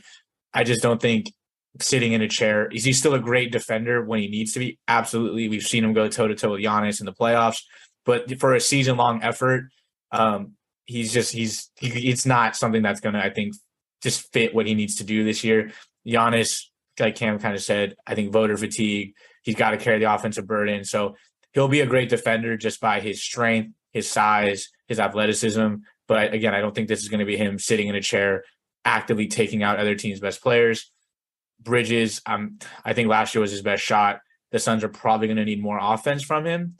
And again, he's not really a flashy player. He just lacks kind of that pop. If you're the untrained eye, you look at Bridges and go, oh, he's good. To us, we understand what he does as a perimeter defender and how important the 3-and-D role is. I think Ben Simmons and Bam Adebayo are really good picks. I just don't trust Ben, and I picked Bam because I think Bam is going to need to play at that level for this Heat team. They're going to be like, look, Bam, offensively, we know you're more around the 15, 16 points a game, but we need you to be as close to like a Draymond Green 1 through 5 Swiss Army knife as possible. Because you look at that roster, Kyle Lowry's he's on the decline. Tyler Hero's not a defender. Caleb Martin, okay. Jimmy is great and known for his grit, but again, I think age is catching up. And then you just start getting the second unit of Max Strus, Duncan Robinson, Victor Oladipo. If that defense is going to have any bite to it, it's going to be because Bam has a hell of a year and is just erasing mistakes on the perimeter, at the rim, and doing everything in between. So it's going to be hard for him to do it because I think there's just some serious firepower defensively with a guy like Mobley, and if Simmons can get it together. But I think it's going to be like Bam has to play at the defensive player of the year level for this Heat team to probably reach its full potential. And he's gotten better every year, so I'm gonna bank on him finally kind of emerging as a front runner in this conversation. He's kind of been on the periphery for the last couple of years. Basically, was using similar logic when I made the pick of Bridges, thinking that he's going to have to step up for this team to have any chance. So, yeah, I definitely understand your thinking process. It makes a lot of sense. Mav, what are your thoughts on Defensive Player of the Year? Well, of course, while everyone is ripping on Kawhi Leonard, I was the one that voted for Kawhi Leonard. I was one of the two. So here's my thinking, because y'all made some great points, and specifically about the games. I cautiously voted for Kawhi Leonard. If Kawhi plays the benchmark for the games needed for it to be considered for the award, I think that he's going to have a great chance, because I know we brought up the offensive production of the Clippers, and I know that Drew mentioned that he's going to need to produce on offense. I'd argue that he doesn't need to produce as much as previous years. I mean, you have players like Norman Powell coming off the bench. You have Paul George. You have your addition of John Wall. I mean, you have Marcus Morris Sr. I mean, all these players can create their own shot and have proven they can create their own shot throughout the years. So Kawhi is not going to be just looked at as the sole creator, or even one of the top 3 creators. I mean, they have a solid 6 shot creators on that team. I think that energy could be placed on the defensive end, especially after he's been out for a year, kind of like a reminder of who he is. If he comes out to the season reminding people who he is, and if he's really looking for the Clippers to get a high seed, I think the defensive end is where he's going to start at, especially when people constantly talk about, number one, the lack of individual awards that he has on his resume. I think that's a big thing that, I mean, it's kind of coming up more and more. And number two, people have kind of talked about the little, a kind of like a downhill slope for Kawhi on defense. That should probably motivate him to come out this year and prove the defender he is in a regular season and a playoff level, especially because the offensive load should not be near as high as it has been in previous years with the Spurs, the Raptors, or even with the Clippers. This is true. All right. So the most improved voting was just all over the place. So we had a surprising winner here. Ayo Dosunmu with 2 votes, in a tie with Tyrese Halliburton with 2 votes. And then the remaining 6 votes were split between Anthony Edwards, Josh Giddey, RJ Barrett, Scotty Barnes, Onyeka Okongwu, and Jalen Suggs. Oh, and by the way, I forgot to report that Suggs up top, I heard just before the show, is looking pretty good to play on opening day, which is surprising a lot of people because they thought he was going to be out for a while. But so this voting is very surprising. I personally voted for Giddey. I'm basing that on a strong off-season, strong summer league, strong preseason. He's just, I know he doesn't have a lot to work with, but I just think he's going to make huge strides. Whether he gets enough attention for it, playing on probably one of the worst teams in the league, I do not know. But yeah, that's the way I went. But Maverick, you're the one that broke the tie between Dosunmu and Halliburton. And so how did this work out? Well, it was pretty easy to break the tie because I was one of the votes for Dosunmu. And the most improved player is one of the most hard awards to predict. My reasoning for voting for Dosunmu is he was named the starting point guard. And I've just assumed that in training camp, he looked really good as a guard, and he won it over Caruso, thought he'd play better with DeRozan and Levine. That was really my only reasoning. But I could see Giddey winning. I mean, he's going to have the ball a lot more. And even Halliburton, I think that's also another player too. Because, I mean, he's going to be the sole creator on that team. He's going to be the primary ball handler for the first time really in his career for a full season. I think he's going to have a really big year numbers-wise. But, yeah, I broke the tie because I voted for Dosunmu. All right. Drew, what are your thoughts here? Yeah, I love Tyrese Halliburton, and I've made that very clear from a fantasy standpoint, just in general. And my confidence in him is really high for kind of two reasons. First and foremost, most improved has become – I think last year Ja winning it was a joke, to be completely honest. I think that was a complete joke. The dude was already putting up great numbers. He's a second-round pick. And so I think what we're seeing is the viewership of this. Second overall pick. Sorry, second overall pick. And I think the issue here is it's become a stats award, kind of similar to sixth man. Who scores the most points off the bench is going to be in the running, not who's technically the best overall player off the bench. Right. Same thing here. It's going to be who makes the biggest jump, who goes from averaging not 20 points a game to 20 points a game, who goes from, basically being a good player to a great player, not so much a guy who is irrelevant to good. And so I think it's got to be Tyrese. I mean, you look at his numbers, you would have thought last year going to Indy where the load got more emphasis on him, his load was increased substantially. He went from a team that, had De'Aaron Fox and a couple other pieces, and he actually got better pretty much across the board. His points went up. His turnovers went up by one, kind of to be expected. He went from kind of playing the shooting guard, off guard to the actual point guard, but his assists went up. He basically averaged 17 and 10 in his last stretch with the Pacers. His rebounds went up, free throw percentage went up, effective field goal percentage went up, 3-point percentage, I mean, ever so slightly, but it did go up. His field goal percentage got to over 50%. I mean, he already showed me that, yeah, it doesn't matter. Like, I can be a 20 and 10 guy and do it on my own and shoot damn near 50, 40, and 85, which is elite. I love this kid. I think he's made of the right stuff. He's the type of floor general I would want. I have him as my sneaky pick to lead the league in assists. And I think he's going to easily average 22 points a game, 10 assists, shoot close to, if not 40% from three, close to, if not 50% from the field. And like I said, the Pacers could surprise. If he comes out and is just killing, Buddy Hield and Turner buy in for whatever reason, they decide to keep those three together. They're not a championship team by any means, but that is enough talent. And if Halliburton ascends the way I think he will, they might catch some people off guard. So I think Tyler, he has to be the front runner in my opinion. I love the kid, and he could be my point guard any day.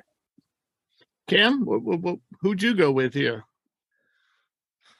So I gotta agree with Drew. I think the problem with this award and like picking for it is that there's two different perceptions of what it is. There's most improved player, which in my opinion last year would have been without a doubt Desmond Bane. Yeah. Same team as the guy who won it. Pretty sure the award is sitting in his house somewhere. And breakout star player of the year. So as that sort of becomes like the guiding force, like being the most breakout star, I went with Scotty Barnes. I just think out of all the young players in the league, with maybe the exception of Anthony Edwards, but I think we're already kind of seeing it from him.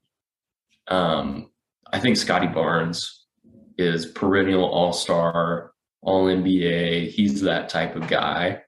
And looking at the way he played over the summer, I mean, granted, it's rec league, whatever. But the shot is looking really good. His handle seems to keep coming along continuously. I think like this is a guy that's going to average 20 and 10 pretty easily this year, especially with his playing time. And those assists are going to keep creeping up into the 6-7 range. The guy's a beast. Yeah, I agree. And I think, of the three most talented players, well, I mean, I was going to say Edwards, Halliburton, and Barnes. Suggs might be in there. I'm not willing to write him off yet. But, from what we've seen so far, Barnes and Edwards look like, annual all-stars, and Halliburton too, so, yeah. I know that I kind of, went out on a limb with Giddey, and he probably won't get it. I just thought that he is actually the guy who's going to show up and make the biggest strides from being, a struggling rookie to a solid NBA player this year. And so I'm looking from the difference between point A and point B, and I think it's going to be greatest for him.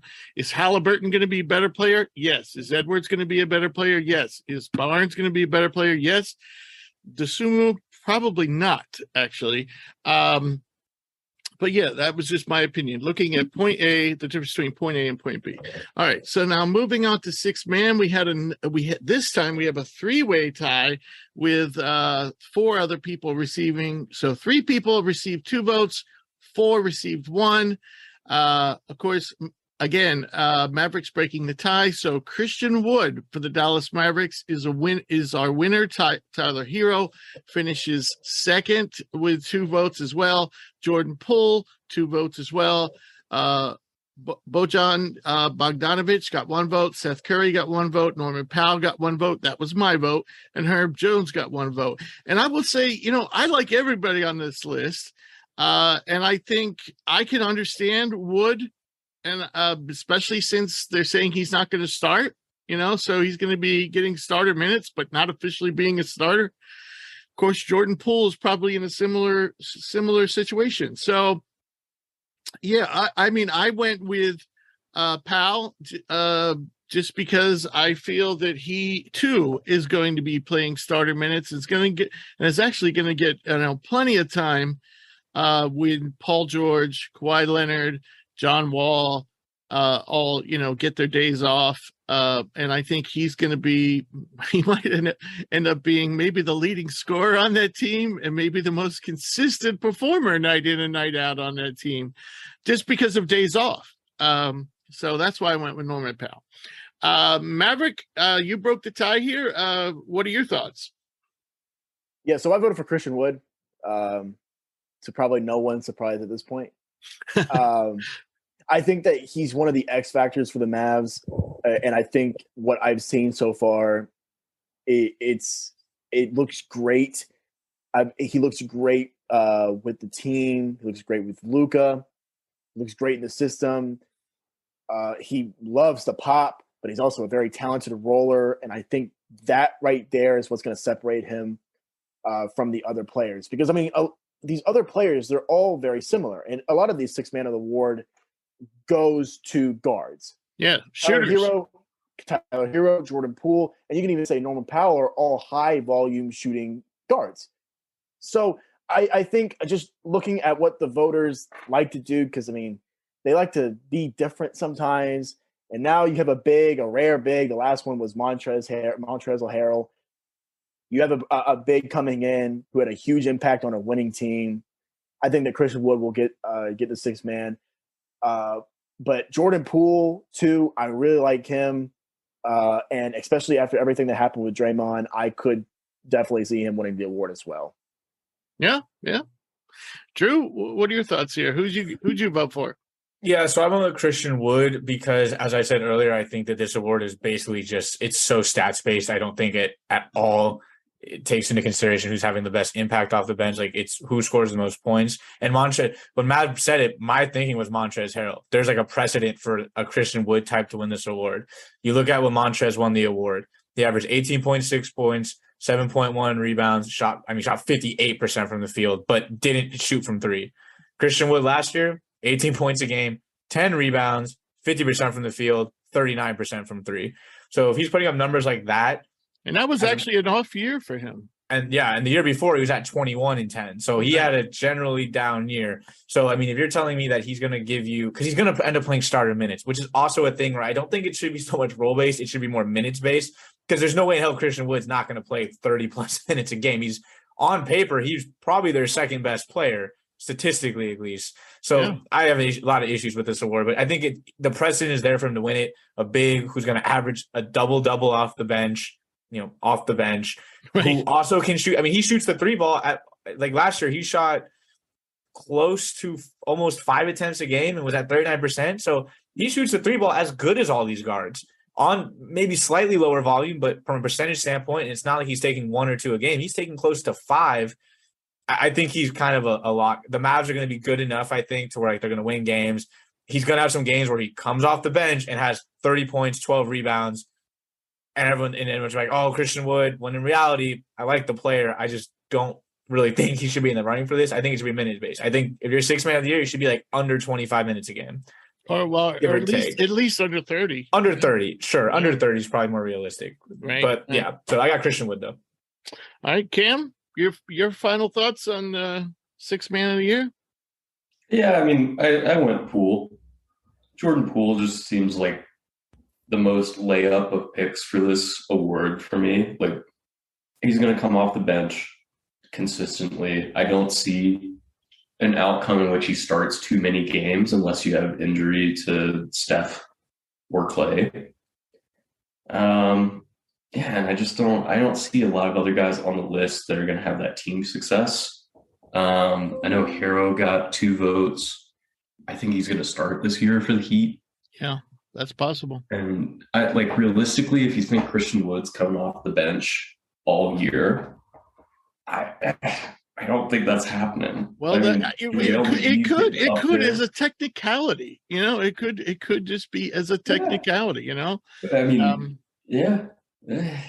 I think he's just flat better than Maxi Kleber or JaVale McGee. So it's like Drew said, he's like the second best player on that team.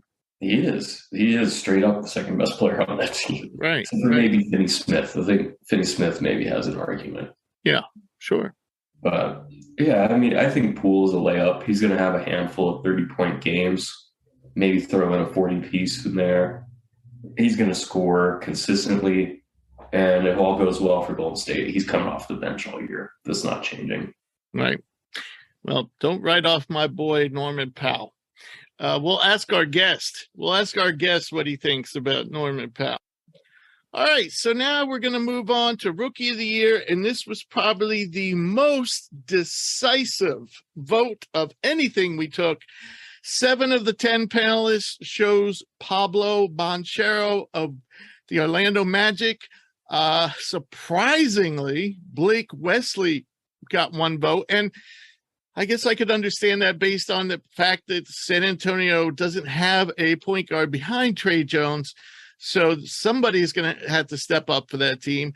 Tari Eason, who had a blistering summer league and followed it up with an even more blistering preseason.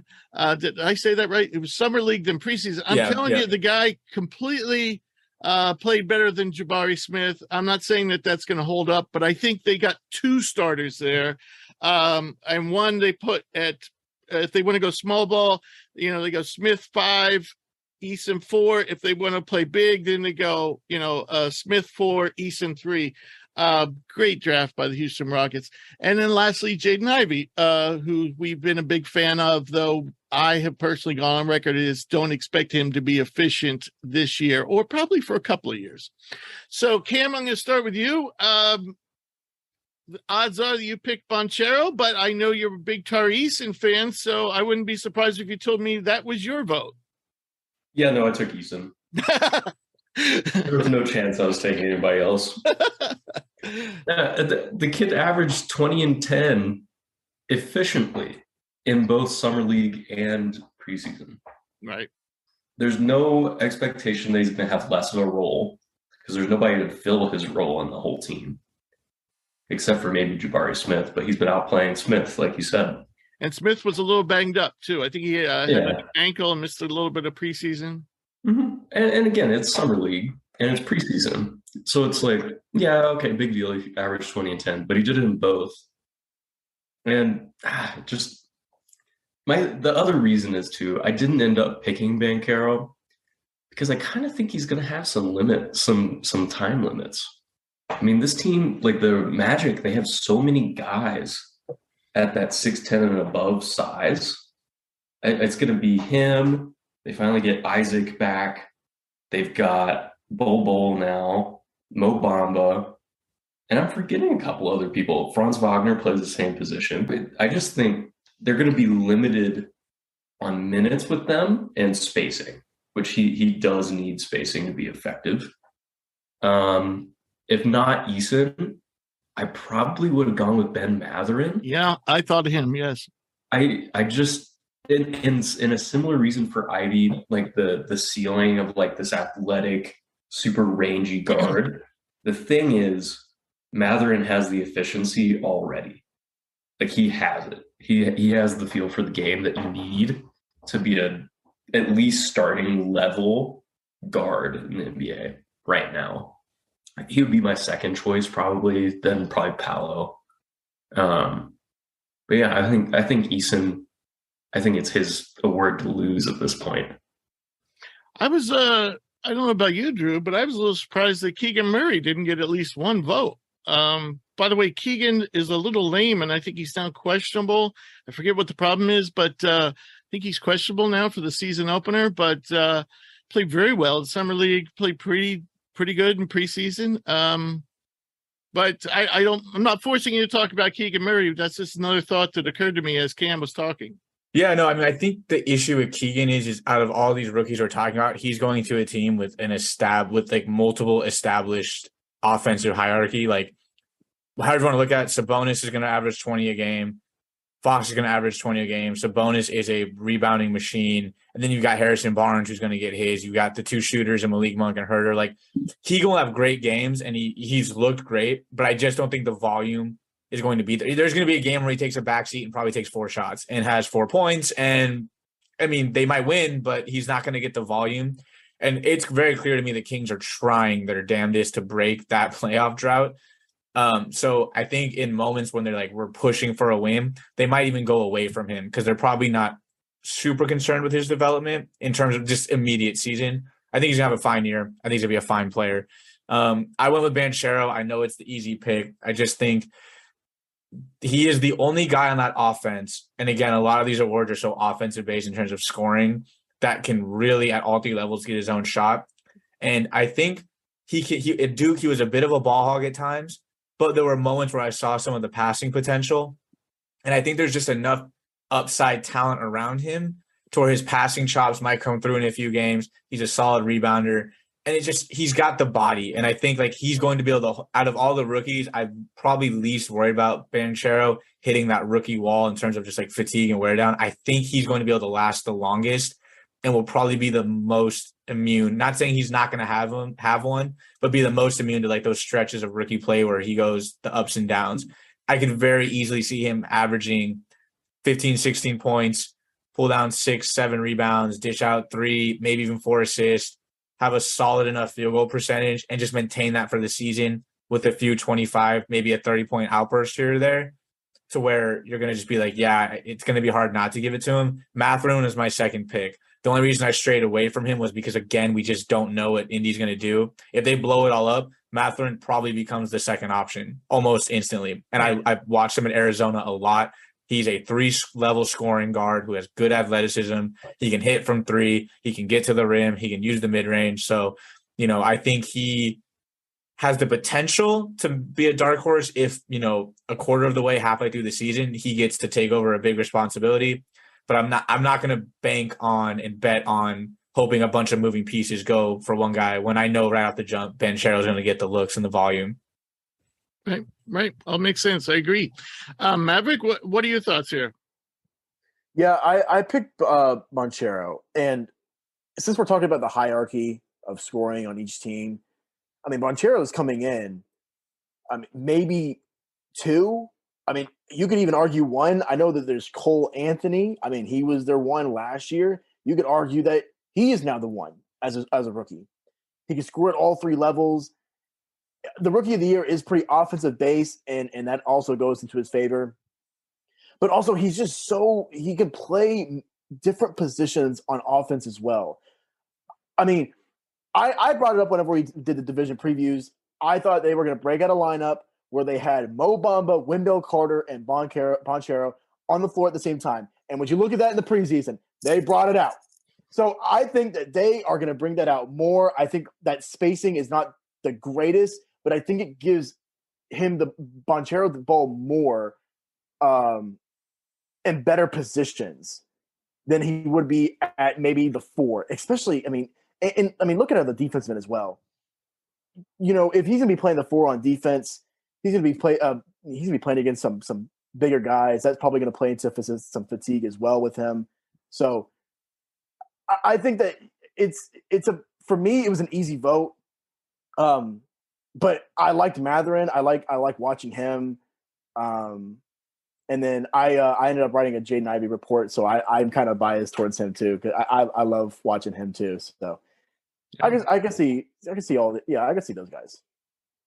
Yeah, if I was allowed to go 1, 2, 3, it would have been Banchero, Eason, Matherin.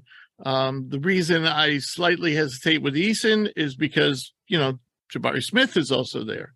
The reason I hesitate with Matherin is because he had a great summer league, but then he kind of cooled off in the preseason. So he hasn't been as impressive as Eason, for example, but not many have. All right, so moving on to Coach of the Year. Very close. We had Michael Malone of Denver winning with 3 votes. Ty Lue of the Clippers got 2 votes. Willie Green, who I voted for, got 2 votes. Jason Kidd got 1 vote. Joe Mazzulla of the Celtics' new coach or temporary coach, interim coach, got 1. And Steve Nash of Brooklyn got 1. So, Maverick, what did you make of this coach voting? Obviously, very close. It's kind of funny to me. Denver is not picked. The Clippers were the clear favorite to win the West, but yet when it came to coaching a year, Malone beats out Ty Lue for the Coach of the Year. Yeah, so I was one of the people that picked Malone. And my reasoning was I picked Denver to be the first seed because I think that Denver is going to have a dominant regular season. They're very talented. They're very deep. They can play different ways. They have all the makings of a potential 60-plus win team in the regular season. I think when you look at previous Coach of the Years, it's a regular season award. So if you have a team that wins that many games, it's very rare that the coach of that team does not win the award. So for my prediction of how the Nuggets are going to be for the regular season is why I picked Michael Malone for the Coach of the Year. Okay. What were your thoughts here, Drew? Yeah, I went with Tyronn Lue. And I do think the caveat's going to be, I'm pretty confident that the Coach of the Year is going to come out of the West because of that clog. We're talking about that top 6, 7 teams. We're like, I don't think any of us would be shocked. Like we said, the Pelicans, we had 7th. We had them going all the way up to 4th. Maybe they sneak into 3rd. So I think that, the East seems like a pretty defined hierarchy. It's not going to be too many surprises. If anything, the Joe Mazzulla pick kind of surprised me because I think they're going to underperform with him, if anything. So I went with Ty Lue because I think he's done a really great job of keeping them afloat, with all these injuries and the bubble and COVID. Like, they've been competitive despite their two best players not really being there. And I think this is the year where they're going to come out, and we know Kawhi's going to rest. Paul George probably will as well. So I think he's still going to get to show off the coaching chops enough and be able to fight against their narrative. Oh, well, you have Kawhi and Paul George. Of course you're good. Like, if Norman Powell has a great year, for example, he's going to get credit for using him in the right spots. They have the depth. I think he's going to get it because I think they're going to win the West, and he's going to separate himself. And I'll be the first to admit, I've always been very skeptical of LeBron James head coaches because I'm always like, is it you or is it LeBron? And you're just kind of the figurehead. And I think, some coaches like Spoelstra have proven me wrong. Other coaches like Black kind of proved us right. Same thing with like Vogel. And I think Lue is now showing like, no, I am a good NBA head coach. I can run a team. I can manage the egos, which is what you brought me on board with LeBron all those years ago, and doing it with Kawhi and Paul George. But you know what? Damn it, I can coach a team of role players and get us to the playoffs and win games and be competitive there. And so I think some of it might just be like voter support. Like, we talk about voter fatigue, but I think there's going to be people that in their head are like, this guy probably deserves this award at some point. So if they are the 1 or 2 seed in the West, they might be like, screw it. I think Ty should get it. Right. I get it. Mark that down, Maverick. That's a question we should ask our guest about the Ty Lue and being a figurehead for LeBron. No, I mean, it's an issue. It's an issue. I think when you win with a player like Michael Jordan or LeBron or even a Kobe, I think, some people say, well, anybody could have coached that team. So I think it's good to get a good thing to ask our guest. All right. So, Cam, what are your thoughts here on the coach of the year? I ended up going Malone. I was really flip-flopping between him and Ty Lue. As far as I know, neither of them have gotten one before. But I want to throw somebody else on here that somehow does not have a Coach of the Year award, and that's Spoelstra. He's still never won it. Are you serious? Yeah, no. He's never won it. So it's kind of like, I don't know. Hey, maybe the Heat go out and get the 2 seed, near 60-win year. It's not out of the realm of possibilities. They're dealing with a lot of older players. I don't know. I think somebody that should always be on the radar because he is a great coach. Oh, but by far. I mean, you look at that roster every year, and this is just another example. Every year, that team exceeds preseason expectations, and there is no common denominator beside him. So That's a great point. It's a great point. I didn't realize he never won it. My thinking with Willie Green was simple. I think, as we've mentioned a couple times, I think the Pelicans have the potential to make a very significant leap from being basically an afterthought to being, a top 4 seed in the West. So that was why I went with Willie Green. And I thought he did a really good job with the circumstances last year. Throw in Zion. If he can get 50 plus games out of Zion, I definitely think this is going to be a team you're not going to want to face in the playoffs. And partly it's going to be because Green is a good coach. The Mazzulla vote also perplexes me because that guy is screwed. If the Celtics win the NBA championship, it's going to be because they did it because they could have done it with anybody, because they were there last year. If the Celtics if they get knocked out of the playoffs at some point, it's going to be because of him. That's the best result for him is they won it despite you, or anybody could have done it. And the worst case scenario is anything that goes wrong with that team, the first point, everyone's going to be pointing the fingers at him. So, alrighty. Our special guest this week is Law Murray, who covers the LA Clippers for The Athletic. Law, thanks for coming back. How are you doing today? I wish today was 50 hours long. I hear you. Busy time of the year, and I appreciate you joining us. So we'll get right into it. Me. Yeah, we always love having you on. So we'll get right into it. There have been a lot of discussions about the starting point guard. I think Lou, had some comments yesterday about media reports were incorrect about who's going to be starting. So what's your feel on who's going to be starting? How's that going to play out in the long run? And do you see one guy, in your opinion, is there one guy who's a better fit, for the starting lineup? Hey, he didn't say they were incorrect. He just feigned ignorance about it. Okay. Declined to discuss or confirm it. But okay. Look, I mean, Reggie Jackson should be the starting point guard. And when I say should, I mean expect that to be the case Thursday. Expect that to be the case for most of the first quarter of this NBA season upcoming. And shout out to the people who do follow me, read me, pay attention to what I've been trying to report and communicate when it comes to this Clippers team, because pretty much since Vegas Summer League ended, ever since we talked to John Wall at UNLV, it seemed like at the very least it was going to be a training camp battle. And when you peel back and understand the dynamics of how Tyronn Lue is going to approach his rotation and begin the season, it just makes sense to keep Reggie with the first unit and have John Wall, a guy who's only played 40 NBA games in the last 3 NBA seasons and is joining a new team, the only veteran to join the team this year. It makes sense for him to kind of get back in the rhythm, getting in the second unit. He's not going to be playing every night. They will load manage him. It doesn't make sense to have 2 starters who are going to be on load management, so to speak. You already have that with Kawhi Leonard. So John's going to be a guy who's going to play with a second unit that has shooters, runners. If it's Zubac is going to start, but he's going to exit games early and filter back in. And that's going to allow John a smoother return to the NBA. All righty. I believe you reported that Wall wouldn't play back-to-back, and are you saying that's definitely going to be the case for Kawhi as well?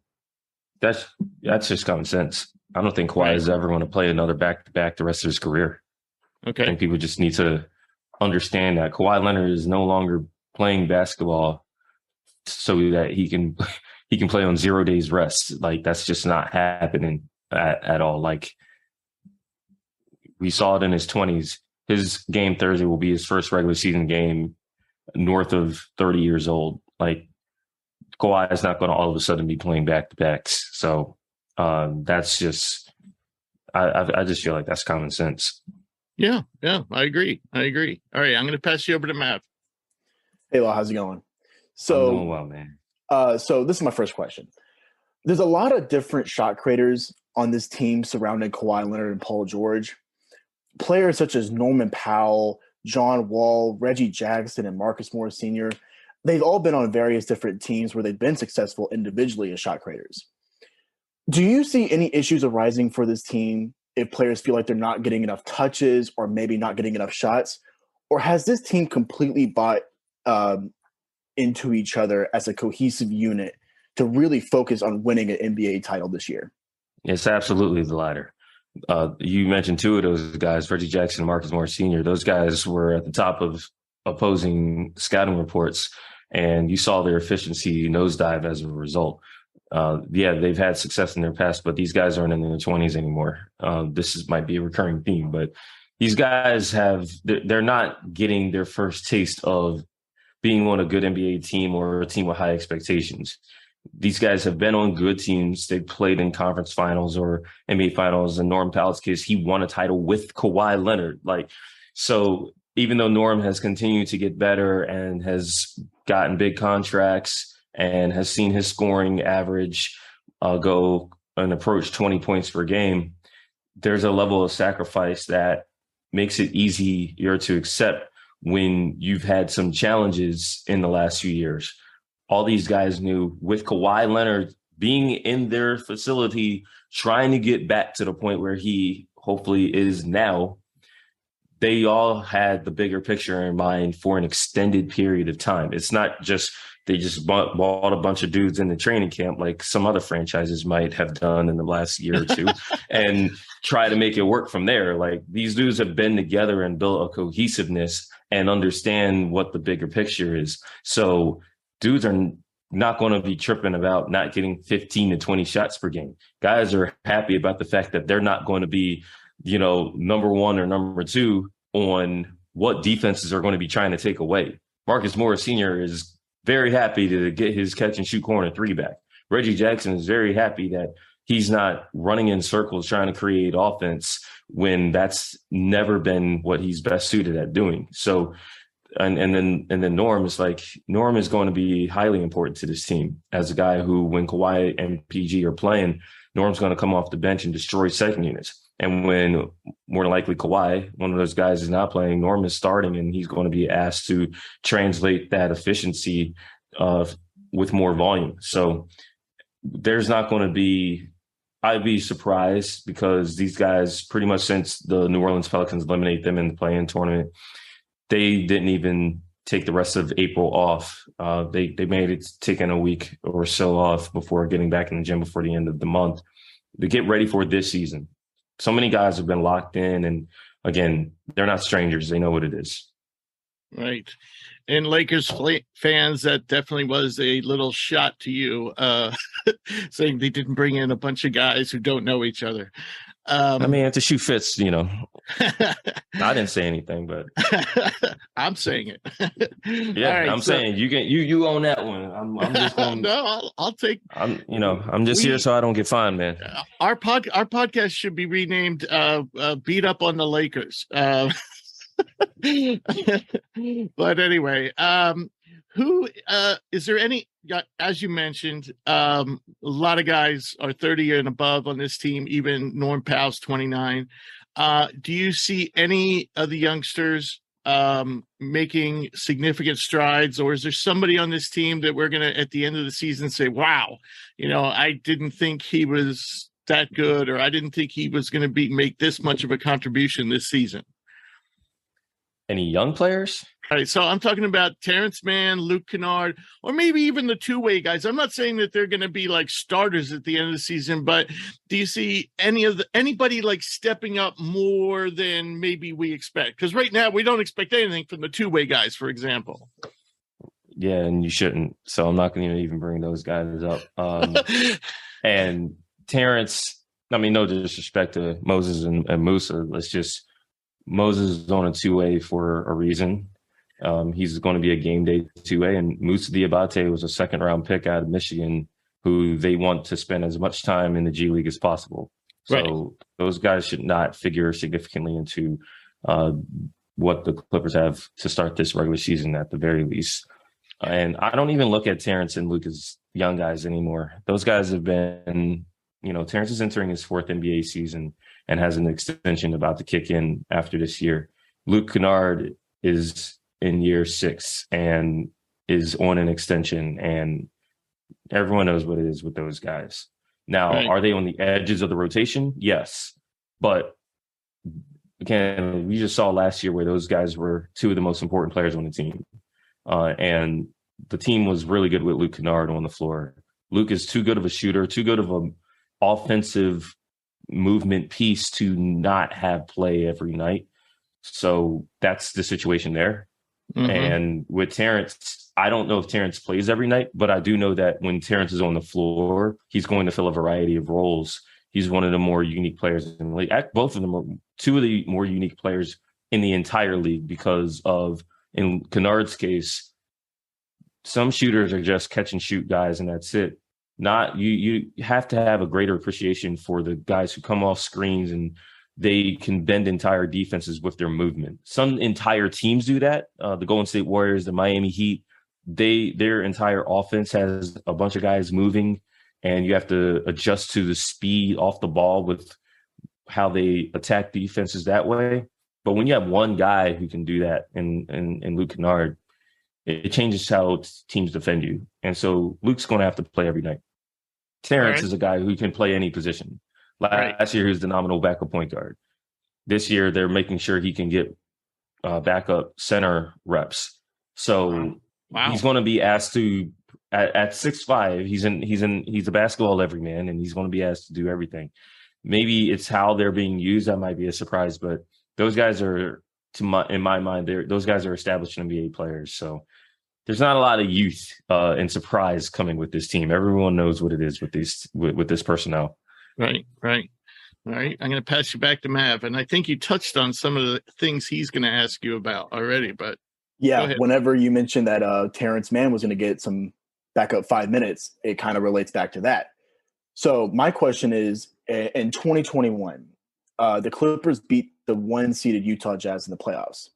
One of the reasons why was they decided to go small, putting Nicholas Batum and Marcus Morris Sr. at the 5, spacing the floor, taking Rudy Gobert and his elite interior defense out, and almost completely just neutralizing him for the rest of the series.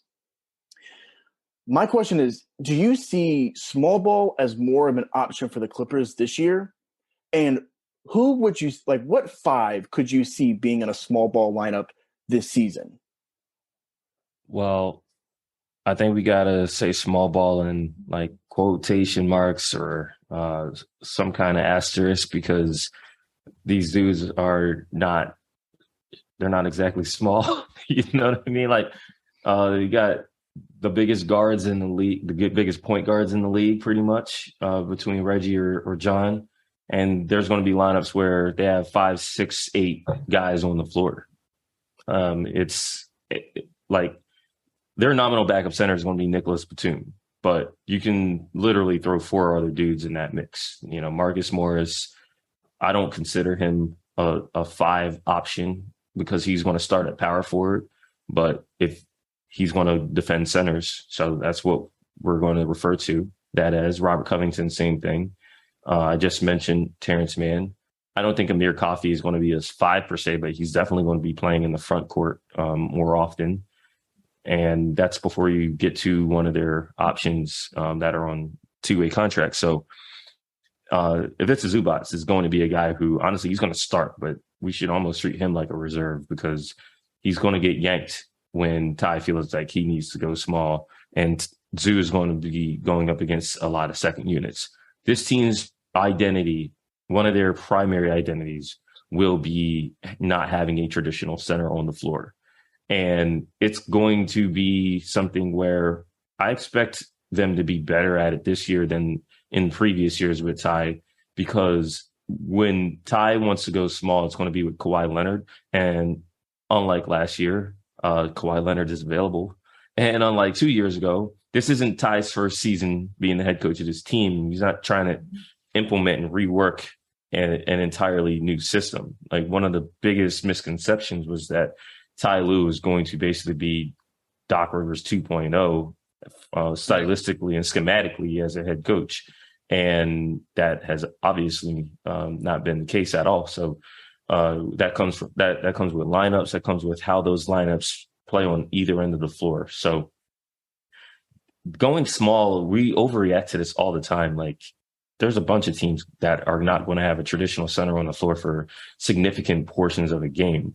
The difference for the Clippers this year. Excuse me, I'm sorry to interrupt, but the Raptors, for example, really don't have one. I mean, the one they do have is a raw rookie. So yeah. Yeah. Well, the Raptors have a bunch of dudes who you could throw out there as centers. Precious Achiuwa, Chris Boucher, in addition to Christian Koloko. Kem Burke's still on the roster. But those dudes aren't starting. They're going to start Fred VanVleet and a bunch of Fred VanVleet, Gary Trent Jr., and then a bunch of interchangeable front court players in Scotty Barnes, OG Anunoby. Pascal Siakam is their nominal starting center.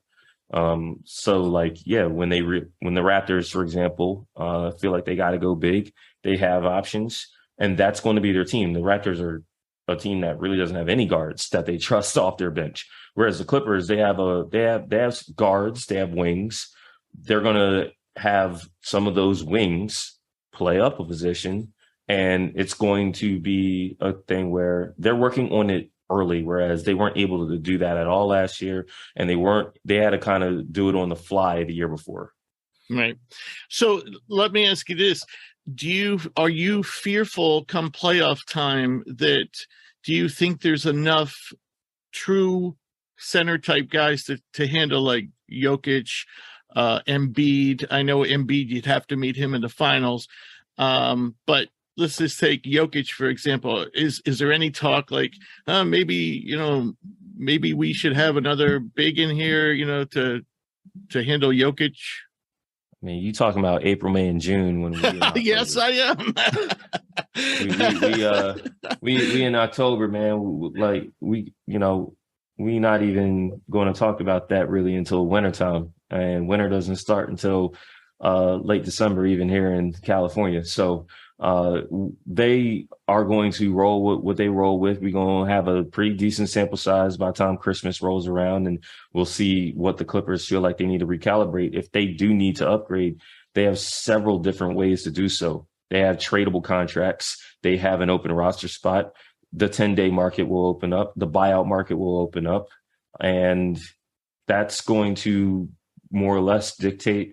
These games are going to tell a lot. So by time the tools, they also have a trade exception from trading Serge Ibaka at the deadline this past February, which is about $9-10 million.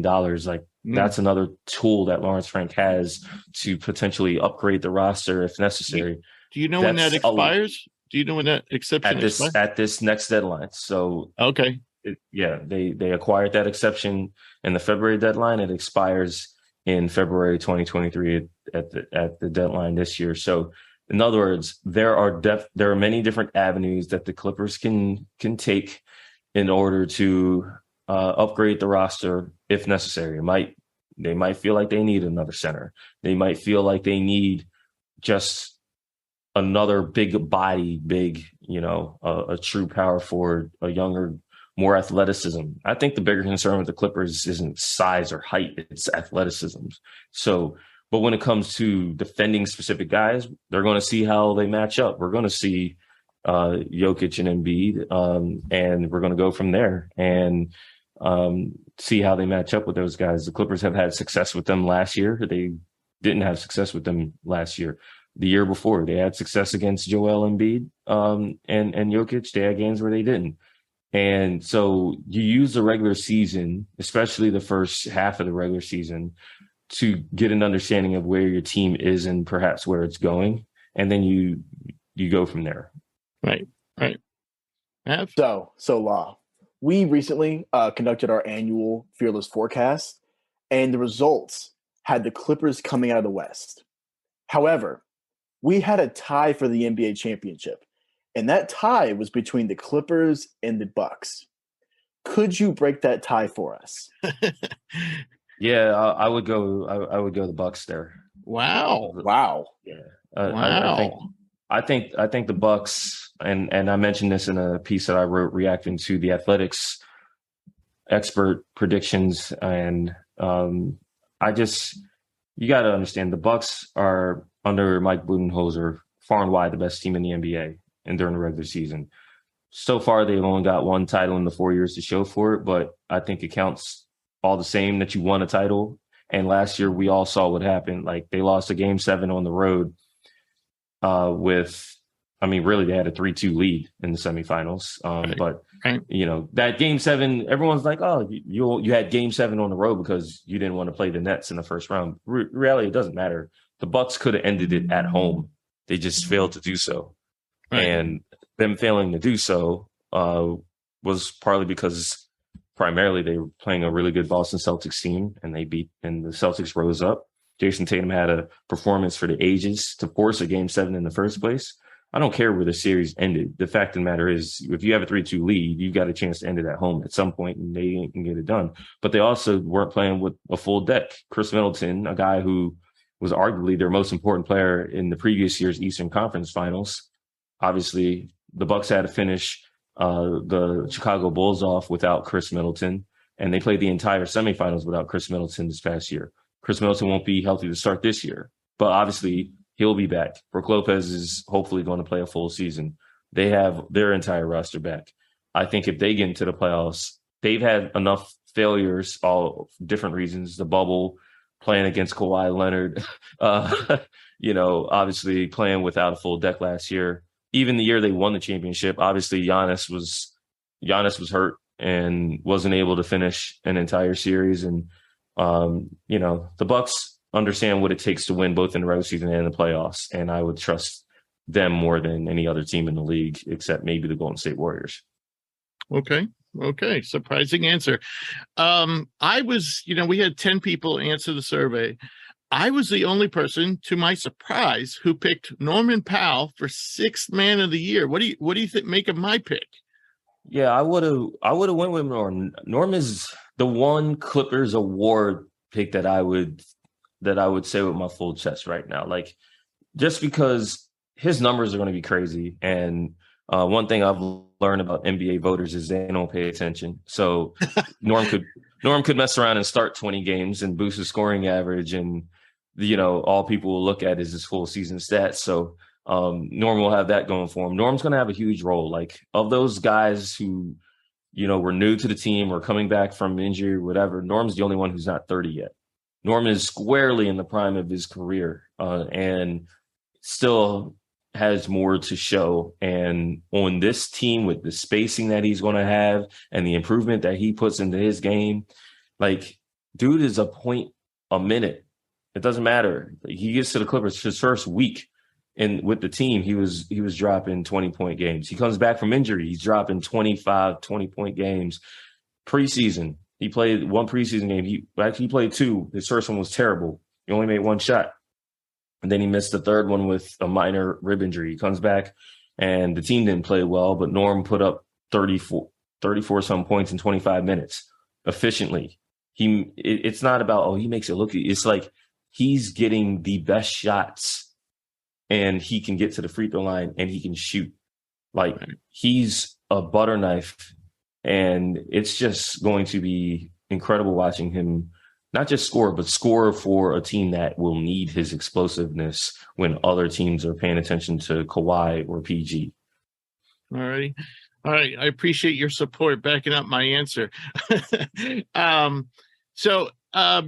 Maverick, Lal kind of already answered this question. Question you were going to ask. So why don't you take my question, and I'll ask him something else to wrap up. Okay. Yeah. So the question would be, Tyronn Lue is one of the best coaches in the NBA, but his 2016 title with LeBron, Kyrie, and the Cleveland Cavaliers sometimes overshadows his success. Will there be like a sense of vindication for Lue if he wins the title this season with the Clippers?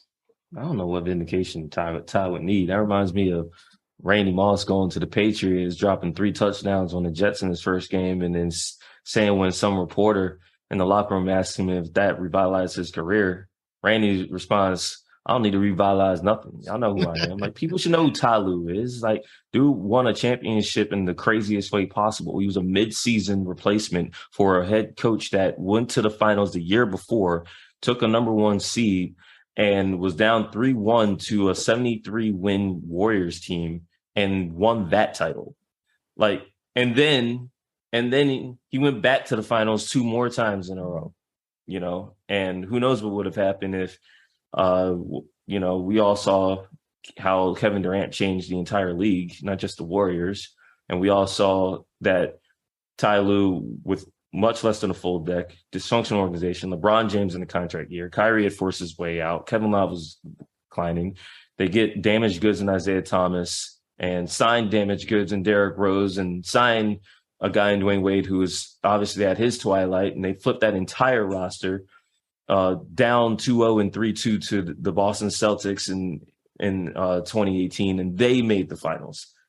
Ty Lue did all that. Ty Lue was the first Clippers head coach to take the team to the Western Conference Finals, and that was after Kawhi Leonard tore his ACL in the middle of a series with the number 1 team in not just the West, but the entire league.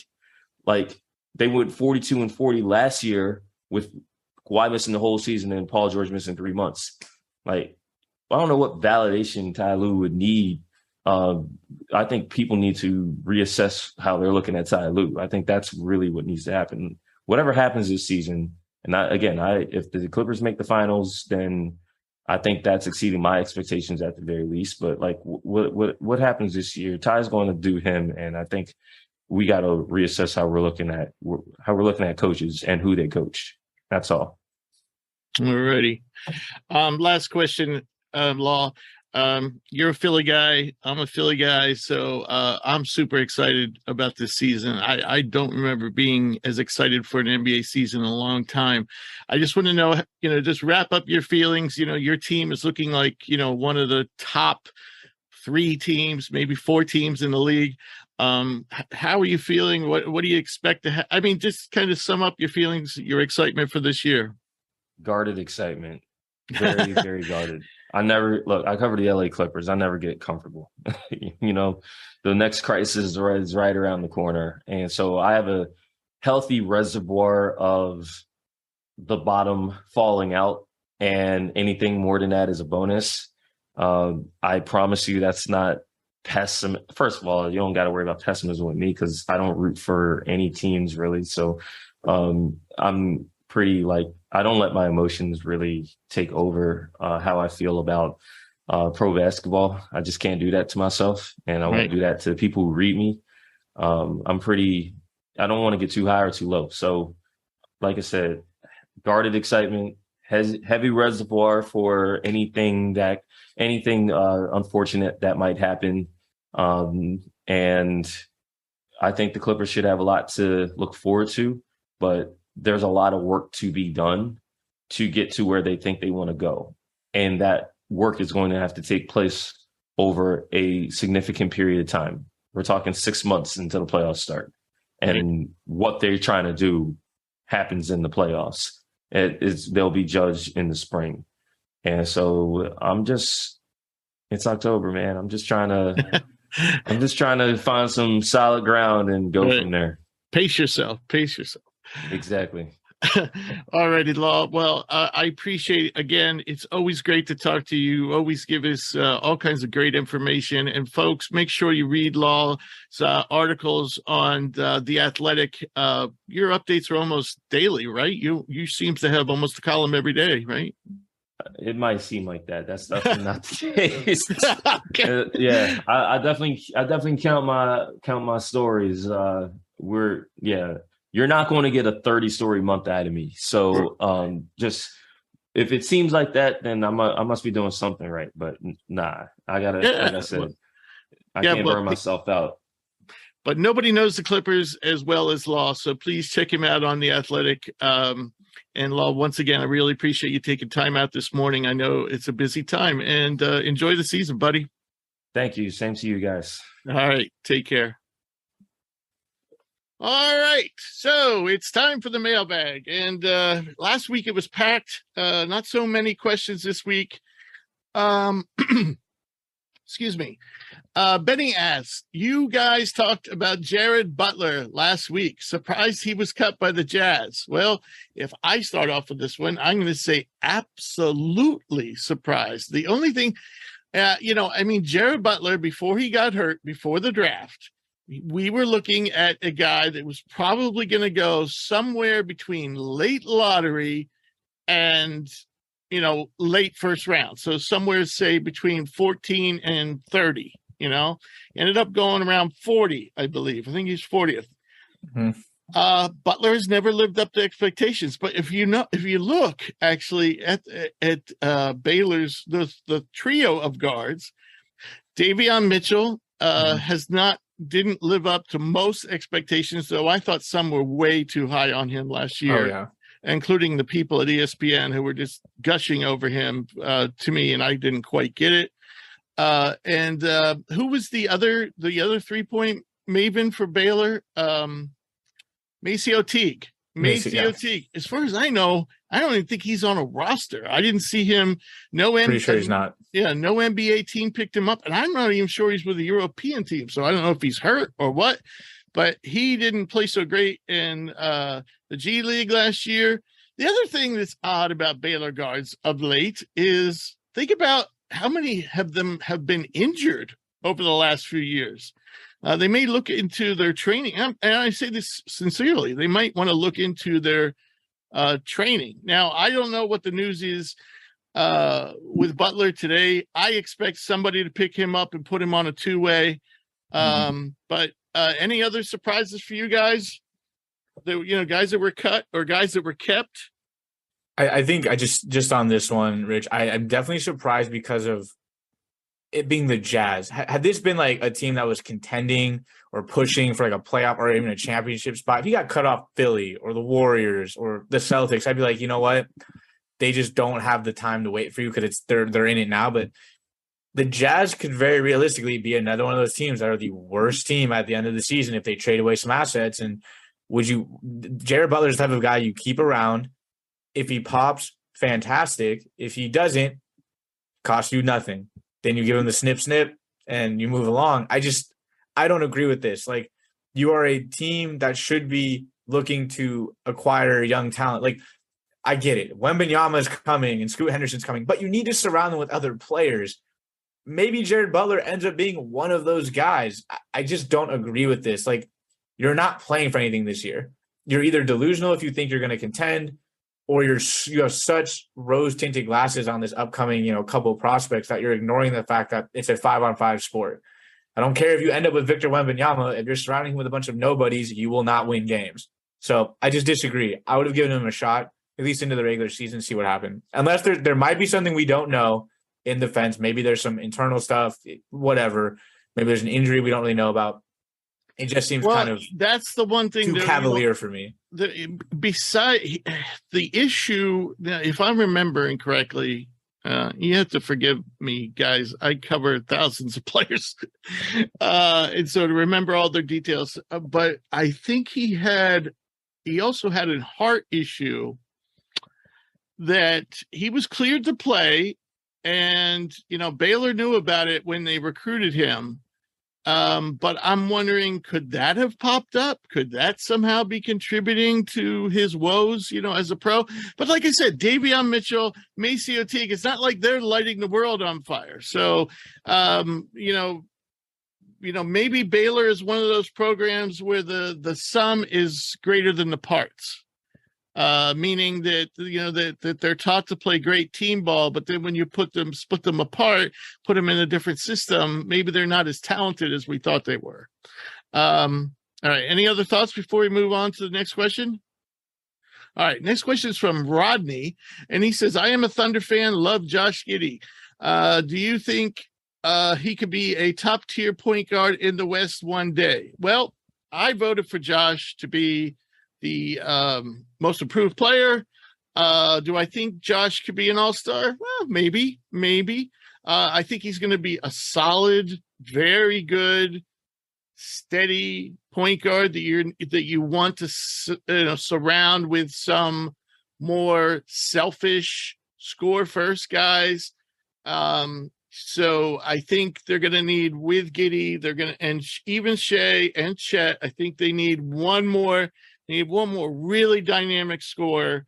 And then they really could start, looking toward the playoffs. But yeah, I think he's, for example, like if I was the Knicks and if I had a choice between Josh Giddey and Jalen Brunson, I would definitely take Josh Giddey, just because of upside. So yeah, I guess, but right now, I would say Brunson's a better player, but I think, 3 years from now, Giddey will be the better player. Any other thoughts on Giddey that Rodney asked about? I think he has the passing to be one of the top tier guards in the West. But for me, it's, this is going to be his first time playing the true point guard this season. I think he played more of a forward last year, especially playing with Trey Mann, Shea, all these other guys. And I also still have questions about some of his shot creation. He looks a lot more confident, so I will give him that. But just as far as what he's going to be able to do with the ball on offense besides pass and get to the rim, I have some questions about that as well. So, yeah, I think, Rich, you make a great point. Surrounding him with selfish scores might be the way to go for him to be successful. But right now, it's just kind of like a wait and see for me. To me, he reminds me of John Stockton in a lot of ways. I mean, that type of player. Yeah. It's all going to come down to that 3-point shot. Yeah. If you're going to have the ball in your hand, you got to be a threat to at least hit from 3 and shooting 26%. Yeah. If he can just get to like 35 and just be a threat, it's almost like his stat line is almost kind of like, I think it's almost like antithesis to Ben Simmons. Like Ben Simmons is a better defender. I'm not trying to compare them player to player, but like he's going to give you those. He averaged almost 8 rebounds a game. He averaged 6.5 assists. He's going to stuff the stat sheet. He'll never defend like Ben, but if he can get to like a solid 16, 17 points per game and be just efficient or at least a threat, I mean, he's going to be pretty tough. I mean, he's what, 6'8"? 6'7", I mean, 6'8", 6'7", 6'8". I really like Giddy, but you've got to be a threat with the ball in your hand, because if we saw it with Ben Simmons. If you have the ball in your hand but you're not really a threat, you kind of negate yourself. Like, yeah, the passing's great, but if we know you're going to pass every time because we're not worried about you scoring, you become too one-dimensional. Right. So our final question this week is from Seth, and he wants to know, which player do you think will be the biggest fantasy surprise this year? Right off the top of my head, I'm going to stay with my boy Giddy. I know we're getting a lot of playing time, but as I said, why did I pick him for most improved? Because I thought, statistically, and even with the eye test, I think he's going to make the greatest strides from A to B, and he's already got the foundation to be a stat sheet stuffer. The question is, can he make those threes? He did do it in Summer League, did do it in the preseason. So let's see him do it. If he can do it in the regular season, we know he's going to have the ball a lot this year. So he would be one of my picks to make one of the biggest fantasy jumps. You guys got other picks? Yeah, I'll throw Norm Powell into the mix on that one. I mean, you're looking at a guy who he could realistically lead the Clippers in scoring. Right. Like, it's not out of the range of possibility. And I mean, probably a guy you could get mid-round in a NBA fantasy draft. So right, that's great value. Yeah. Come on, Drew. You're a roto expert. Give us a pick. I'm big on Scotty Barnes this year. Again, he's another guy where I think fantasy, I've always been a big believer in rebounds are super underrated because they're something you can kind of project more consistently than points, steals, and even assists. And I'm like, there's a reality where this kid averages like 18 points, 10 rebounds, does give you 3.5, 4 assists, and he's shot 30% from three. Not great, but by all means, he's only going to trend up. So if he can get to 34% from three, 35% from three, he's already supplanted Van Vliet as the second best player on that team as a rookie, in my opinion. Right. I would take him. He's coming for Siakam next. And while I still think Siakam's the best player, and I'll say that going in, if at the end of the season, Scotty Barnes averages 21 points, 10 rebounds, 4 assists, shoots 50%, high 40s from the field, mid 30s from three, and is an all-star, I wouldn't be shocked. I love Scotty Barnes. I think he is the real deal. I was a little bit hesitant at 4 when they took him at 4, but man, he's legit. And double-double is in the range of outcomes for him. If that's the case, you just got yourself a starting power forward, small forward that you'll plug and play in fantasy the rest of the year and not think about it. Right. Maverick, you have a pick? So my pick is a little interesting because it's very outlandish. But I know Jason Kidd's system, and I know he really likes his bigs. Matt, are you picking Jason Kidd? Oh no! Jason Kidd would be if he was still playing, yeah. But listen, in the regular season, I know that Jason Kidd loves to play his rolling bigs, and he has Christian Wood. But I really think that JaVale McGee is going to make a huge impact for this team. He was one of the best defensive centers last year off the bench for Phoenix. He was promised a starting job in free agency. I think that if he plays maybe 25 minutes, JaVale McGee is one of the only sources on that starting lineup, if not the only source at the big man position to grab rebounds. And he's going to protect the rim consistently. He's going to get you a couple of blocks. And he's going to only really be catching lobs and just dunking the ball the entire time. So you're not going to really see him miss many shots. It's going to be very Dwight Powell-esque, except better defensively, which is a high field goal percentage guy, rebounder, gets you a couple blocks. Okay, interesting pick. All right, so just as a note, we still haven't finalized our fantasy league, folks, so you got a little more time to get involved. And so if you want to play against the 3 of us, or the 4 of us, excuse me, and a few other people that we already have reined in, write us at admin@hoopsprospects.com. And thanks again for your questions this week. Great questions. And again, you can send those to admin@hoopsprospects.com anytime. And please keep on sending them. I want to thank all of our listeners. I want to thank our guest, Law Murray, for rejoining us. We always love to have Law on the show. We'll be back next week to start our college basketball previews.